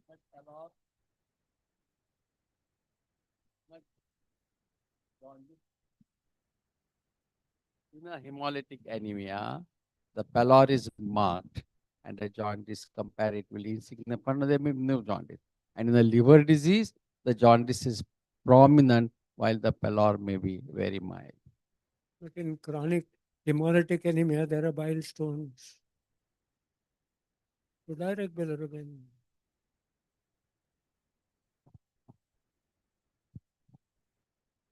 We would have expected you to fight with us that sir, thalassemia never has jaundice, except select situations. What are those select situations when thalassemia has jaundice? One you said is gallstones. Any other? Combination, sickle, thal, etc. Then, so blood transfusion induced infection, hepatitis B, etc., and then long-term complications. Otherwise, thalassemia doesn't have jaundice, right? Okay.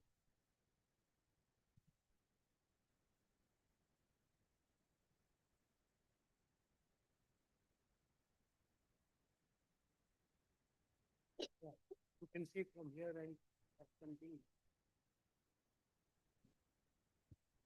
steroids I can see. Look at both the things. It's steroid.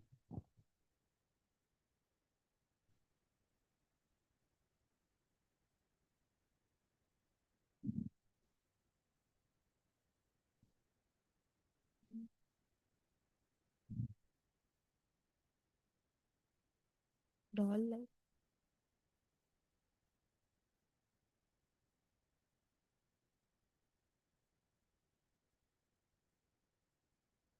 If not steroid, then kwashiorkor. Look at the hair. Very thin. Okay, sparse. So now with steroid or kwashiorkor, you tell me one of the two.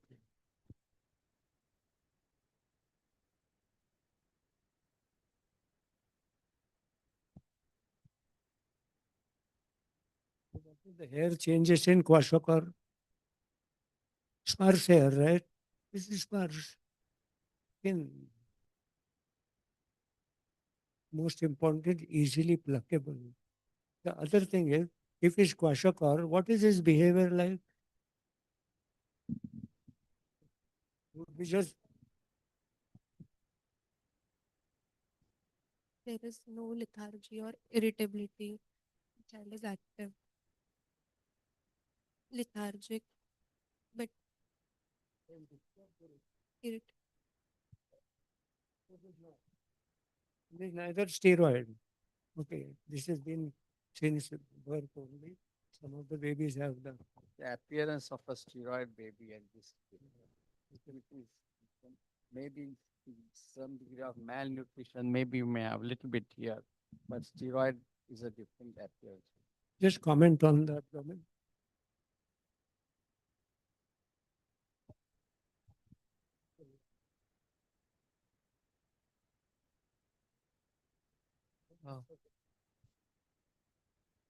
Looks like mild distended abdomen with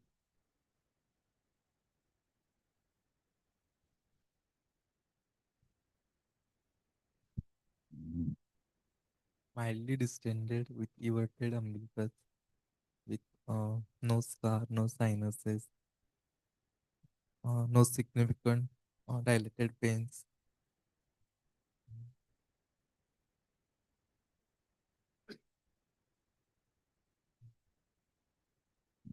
One you said is distended abdomen. The moment you see distension, you have to look at other things. Are the flanks full?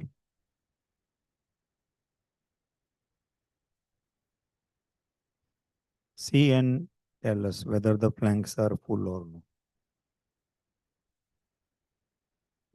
When the abdomen is looking like this, So flanks are not full. Then you have to see whether upper abdomen is distended or lower. So what is the position of the umbilicus? umbilicus is pushed down. So there is obviously a hepatomegaly there.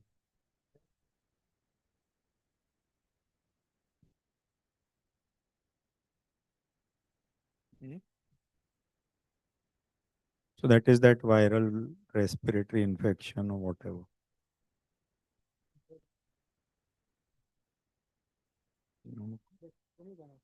Come. Tell you come. Chalo, everyone, whoever wants to pass in first attempt has to palpate. Okay, so you don't want to pass in first attempt. Come. कुछ नहीं होता है. ये side इधर आ, come. You are lefty? Then why are you doing with your left hand?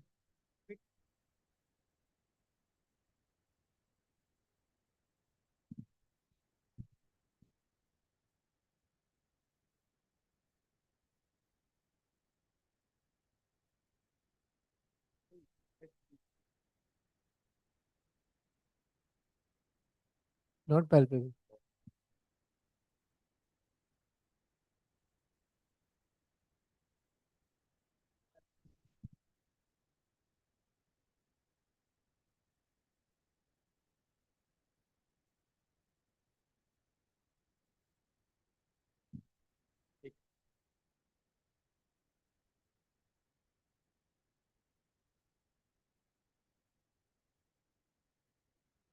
I think in an examination, when you have to palpate abdomen, see the technique often. We will look at it when we have a little older child, but don't dip your fingers into the abdomen. You have to wait for the liver to come and touch you and not you go to touch the liver. Same is about the spleen. So just take a note of it. Examiner is very particular about how you perform the examination as well, right? Now my hand was very cold with the AC. If I had put a hand on the abdomen, she would have certainly made the abdomen. So pull her garments down and put your hand on that. You don't transmit that cold temperature.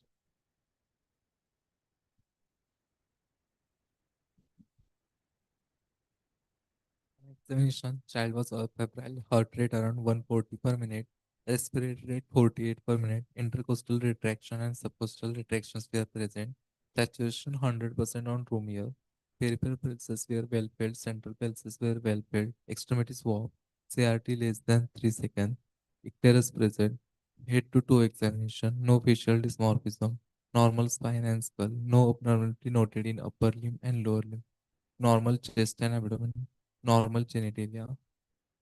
Anthropometry wise, moderate acute malnutrition. Systemic mid upper arm circumference 11.5 centimeter.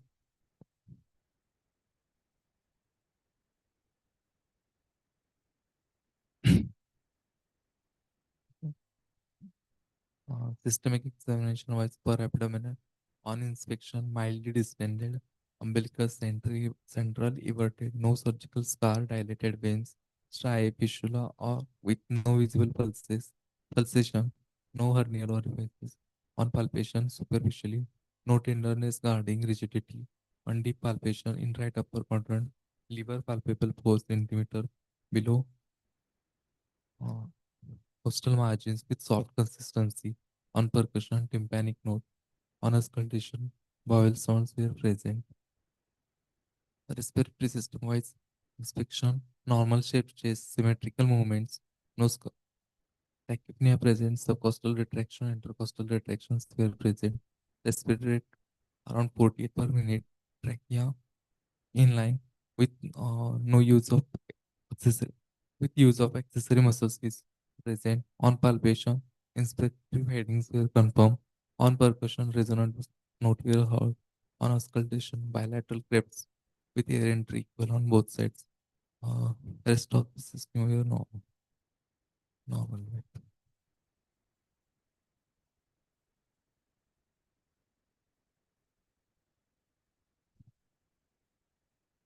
So for a minute, let's go back. Your respiratory findings. Huh? Just interpret the respiratory findings.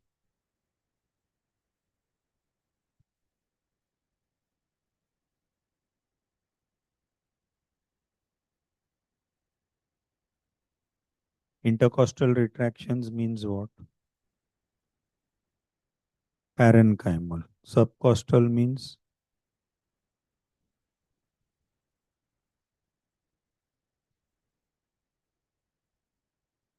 subcostal usually means lower airway obstruction. Okay. Now you have to think deeper. So intercostal can be seen in anything else besides parenchymal. Interstitial. What is there here which tells you this is not parenchymal?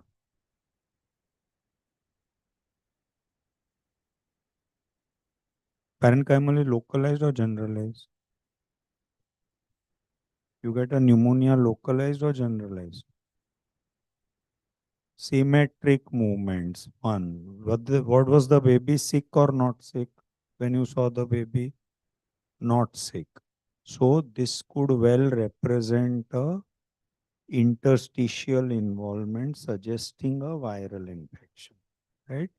So you have to look at symmetry, no symmetry, sick, not sick, and then decide. Of course, these findings may have been earlier when the baby was on admission. Just now, though, baby was quite comfortable, though had a rate of 60. And again, 60 and comfortable goes in favor of viral infection and not a bacterial infection, right? Okay.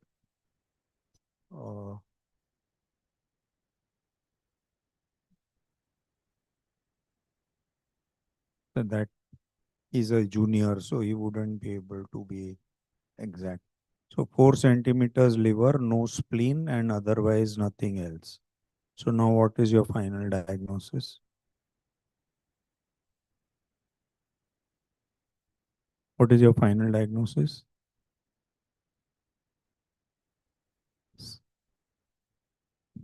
9-month-old A male child born out of non-consensuous marriage with neonatal cholestasis under evaluation with no history suggestive of liver cell failure or hepatic encephalopathy. In a well-grown child, developmentally normal, partially immunized, it's mostly likely a case of biliary atresia with progressive familial intrahepatic cholestasis with sudden with currently presented with uh, viral lower respiratory tract infection. Yeah, yes, Priyanka, you're right that this is a viral infection explaining all those respiratory signs. Yeah.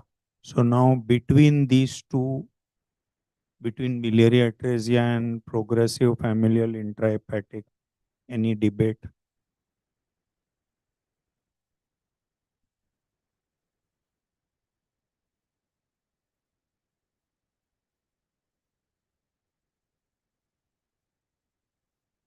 Between the two, who will be less sick?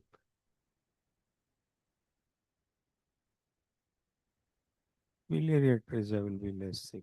PFIC would start getting sicker and sicker as time progresses, right?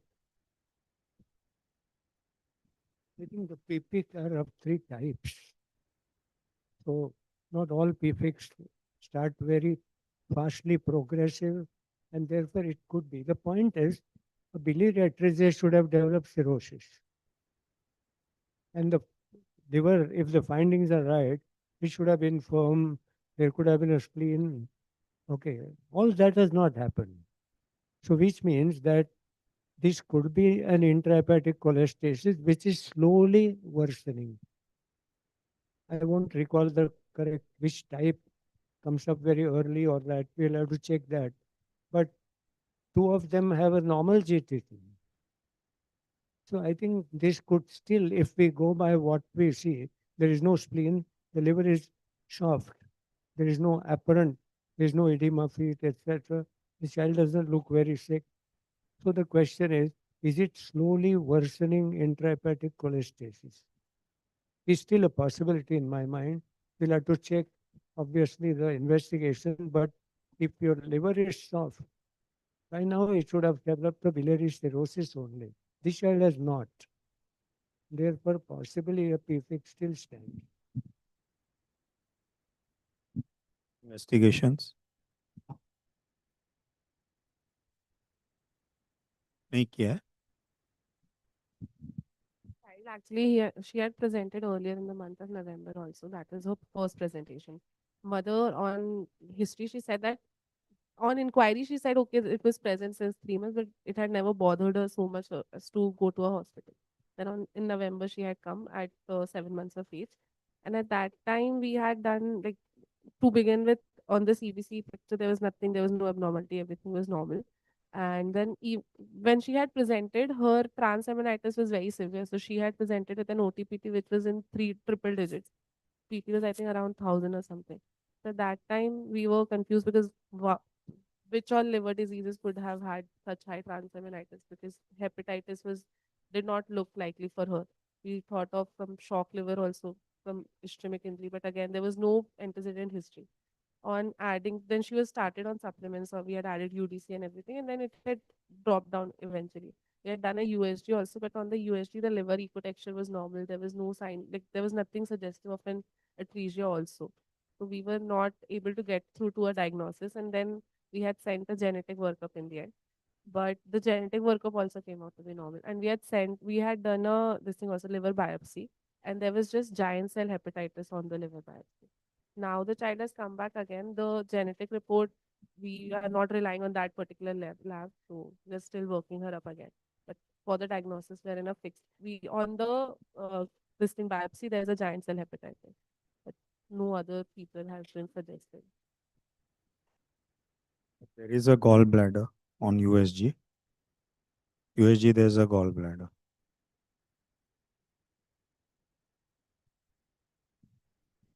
And okay. So that's what liver. Yeah.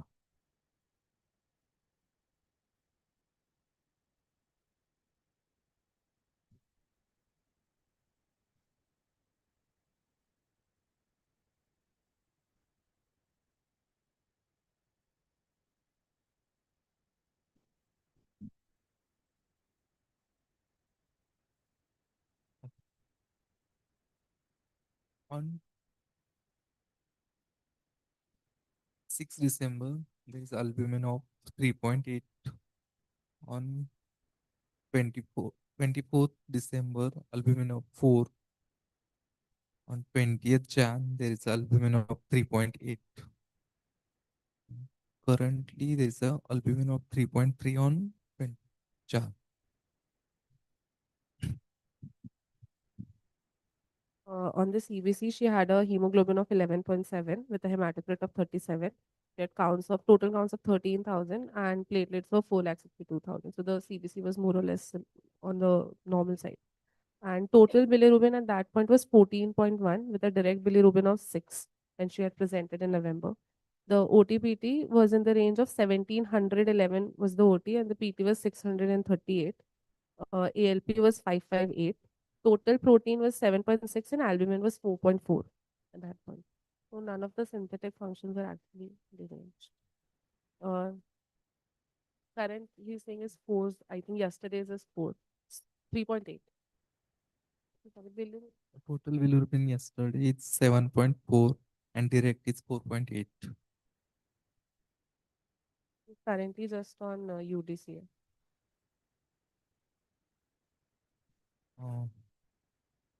Currently 162 OT and 80 62, which is come down from. PGT we had Yeah. sent the last time it was normal.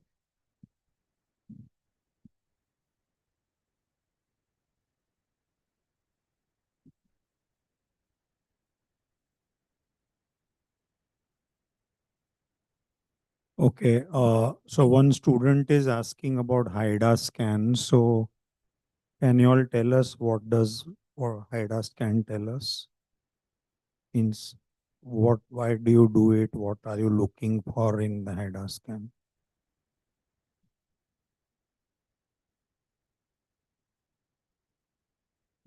Right?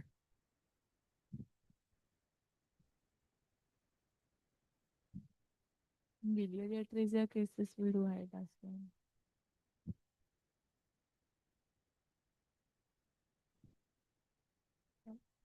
So HIDA scan is you inject some radioisotope, technetium, then radioisotope labeled, then Whether gallbladder very good. So whether gallbladder takes it up, that means first liver has to take it up, then it has to excrete in the gallbladder, and then through the biliary canalicula, it has to reach the gallbladder for that. it has to reach the gallbladder, and then from there in the intestine. So you are looking for biliary atresia, so you are seeing whether that dye is seen in the intestine or no. That will tell you whether there is the biliary system is there or not there. Correct? This is the principle. So in biliary atresia, the uptake by the liver will be normal, but it will not reach the intestine. And in neonatal hepatitis, technically the uptake by the liver may not be good, okay, but it will reach the intestine. What is the problem of HIDA scan? When you do it for biliary atresia, what is the problem?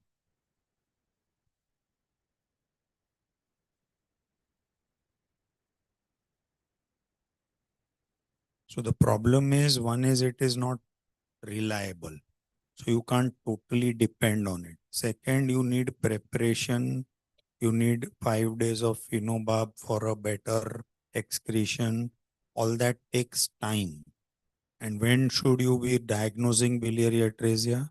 Ideally, best results in 3 months. 2 months, even not 3, even 2 months, 6 weeks to 2 months. So if a baby has come to you, you don't waste time doing all this in HIDA scan and all, and you straight away do something more definitive, right? So that's the problem with respect to biliary atresia. Here at 9 months, I don't know how much information it will give, so we're not really looking for it. If there is a gallbladder properly visible, then I don't think biliary atresia is an issue. And then, as sir said, by now it would have got into a lot of liver damage. Liver parameters are totally normal. So that means it's unlikely to be biliary atresia. Today, the difference between neonatal hepatitis and biliary atresia is sorted out by open abdomen. Okay, on the table, do the biliary tract study and take a decision right then, and also take a liver biopsy, because we are in a hurry. And whatever is the outcome, even if it's a neonatal hepatitis, it's worth an investigation not to miss something which is reasonably treatable at that stage. My next question is, suppose you picked up a biliary atresia very early, and now you do a Kasai surgery. He's fine forever? Then what happens to him? Successful Kasais. Buys time for us to eventually, liver transplant would be required eventually. And therefore, this is a progressive disease. He will end up with a liver transplant anyway. If he had a neonatal hepatitis, there is a 50-50 chance of his getting better by nature, maybe helped by steroids or whatever. But if it's a biliary atresia, then it's going to be end up. Only thing is that that kind of a complication may be delayed by an earlier surgery. Therefore, today we know that most of these children will end up with a liver transplant, really, even if you do the earliest thing. And I think that is important. Suppose you have an obstructive uropathy. You picked up a obstruction to the urethral valve, for example. And at birth only the valve is pulverized. That means the obstruction is removed. Will he do well thereafter? Obstruction is removed. If I have an intestinal obstruction, I get operated, I'm fine. So why should a fulguration valve diagnosed antenatally, fulgurated at birth, at 2 hours of age? How early can you do?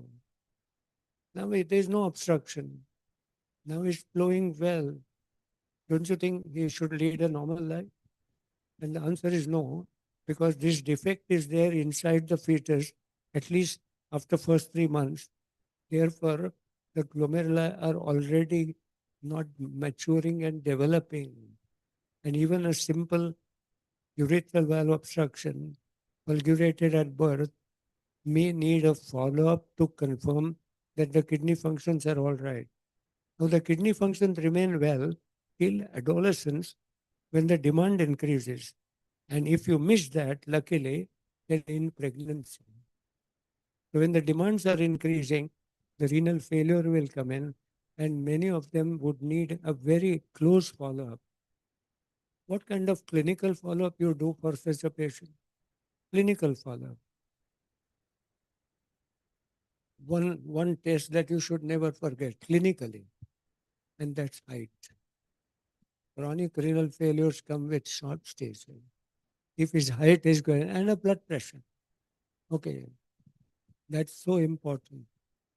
And therefore, even those fulgurated at birth will almost end up with renal transplant sometime.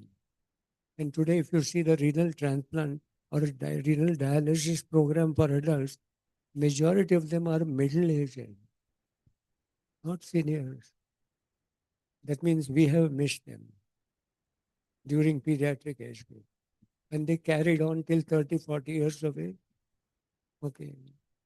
And by then nobody measures height, because whatever height we have will never increase. So that's not picked up. And I remember a child with fulgurated thing came at 12th standard, he got an admission at IIT. So the parents brought him specially to give the good news. He looked short and he had a hypertension. Okay. He did not know that. He was asymptomatic. So that's important. Missed urinary tract infection in childhood is the most common cause.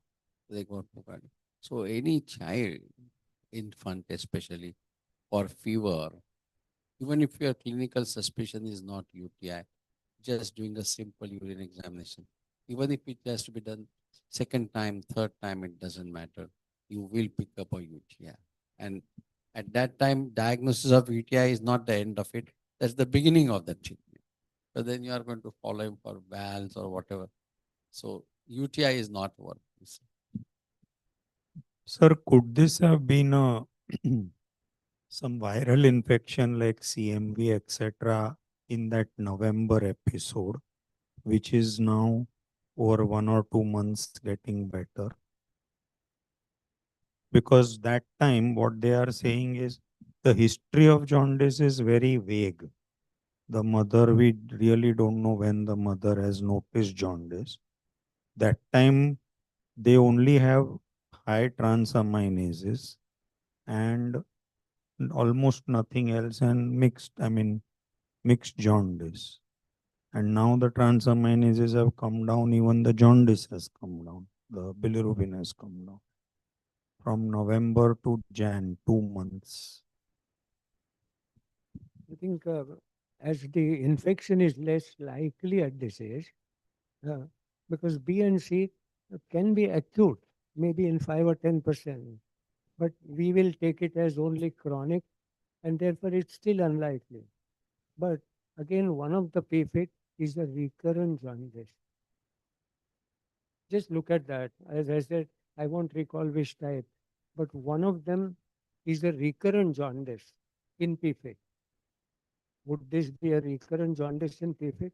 He's clearing, so we are happy, but he will come again. So I think it's worth maybe normally what we should do in earlier times when the hall used to be full. Mostly all of them used to come. We would tell the presenter, next time just talk for 5 minutes on 3 types of PFIC, so that we all revise. Today, each one of us has to revise individually. Okay, what a pity, isn't it? If I revise, I must tell all of you, and you will get passively. Had it been a PFIC on the biopsy, we would have gotten something, some evidence of cholestasis. But we have done a biopsy already. Biopsy is not showing any evidence of cholestasis. That's why we are now not. Yeah, so Ripa, you're right that CMV hepatitis in immunocompetent child is unlikely unless congenital. But that's what I was wondering, whether this is any other viral infection like CMV. Odd, but I was just thinking that this baby is otherwise looking fine. So that's why whether it's a baby who is getting better. Only thing is viral infection generally is not hepatotropic. It's commonly respiratory, commonly GI, and also the liver may be involved, but not really hepatotropic. Hepatotropic are those ABCD, whatever. So less likely on this.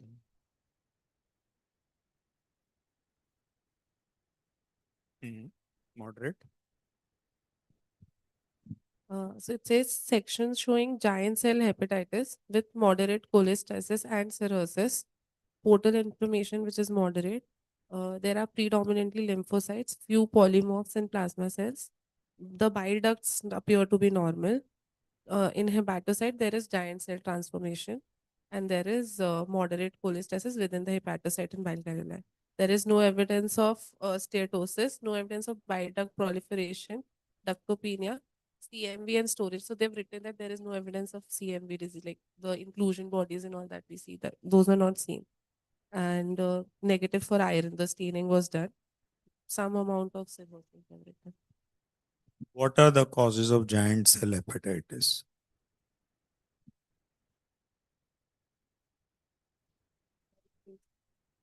It could have been infectious, but in her case, we didn't think, because in the initial presentation, she didn't come up with a fever or anything to suggest an infection. Yeah. And have you all ever seen the pale stools in her? Only on history. Cholestasis, the biopsy reporting cholestasis. So technically cholestasis can be even part of a acute hepatitis also. So that cholestasis doesn't It's not specific. Only cholestasis is in an intrahepatic disease is PPIC. A severe viral infection, when the bilirubin goes up to 50, 60 milligram, like a viral A, could start itching as well. But that is severe. So I think a severe infective hepatitis could have cholestasis coming up and itching, but not this kind of, not so high a jaundice. So from that point of view, I think I will still look at the possibility of a self-limiting illness which might recur again. But anyway, I think uh, we need to have a follow-up to even know what we were thinking is right or wrong. The earlier, this GGT which you said is normal, is now or last time? So now that is important. So if the biopsy is showing cholestasis and yet GGT is normal, then it goes in favor of PPIC. Because for any cholestasis, even during an acute infection, otherwise, during an acute hepatitis, your alkaline phosphatase and GGT should rise, right? In that cholestatic phase of acute hepatitis. Okay. Anything from the online audience?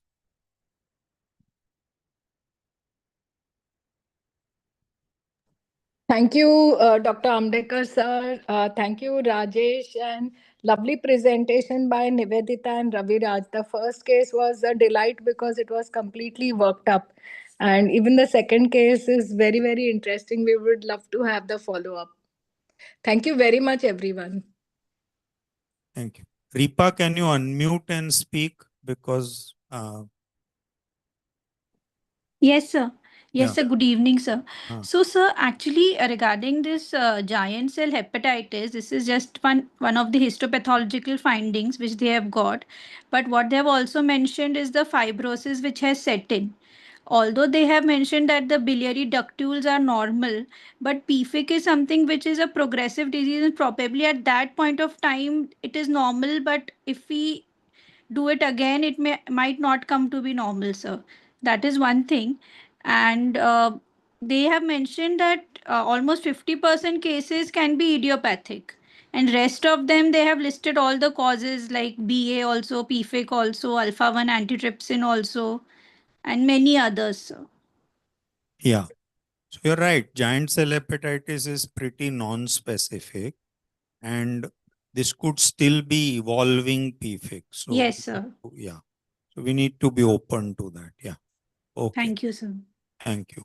Anyone else online wants to speak anything? Any students want to ask any questions? Priyanka, you've been active today. You want to have any other clarifications? Just Oh, thought that yeah. biliary atresia, and I think that it could still be biliary atresia, and giant cell can be seen in initial stages of BA, sir. Yeah, but biliary atresia, as we said, we discussed, na, ki why less likely biliary atresia, because biliary atresia has to be progressive. Here, the bilirubin has actually come down. Biliary atresia should have more damage happening to the liver also. Here, there is no damage to the liver even today. So, for those Sir, reasons, if yeah. sir, one girl from your team answered that 14 was the total bilirubin earlier, with 7 of unconjugated and 7 of conjugated, which has come down. That total bilirubin, though it has come down, but still the conjugated bilirubin level is 5. So the total bilirubin has definitely come down, but the conjugated bilirubin is still very high. No, I agree. The point is that the biliary atresia is a progressive disease, and this baby doesn't look like at the moment she is suffering from any consequences of progression. The conjugated, you don't look at only the conjugated number. If the whole total bilirubin is down, that means proportionately that number is less, no? So in a biliary atresia, if there's an absolute blockage to bile being delivered further down, then the conjugated should go on rising. So total should also go on rising. And there is no complication. So as of now, biliary atresia is kind of ruled out, but we have to look at other possibilities. Okay? Okay, sir. Okay. Thank you everyone for joining in and interacting. We meet once again next Thursday at 5 p.m. And for whichever new students or students who have joined in online, if you think you can come down here physically, your learning will be one step better. But if not, at least join online. Okay, thank you. Thank you. Thank you. Good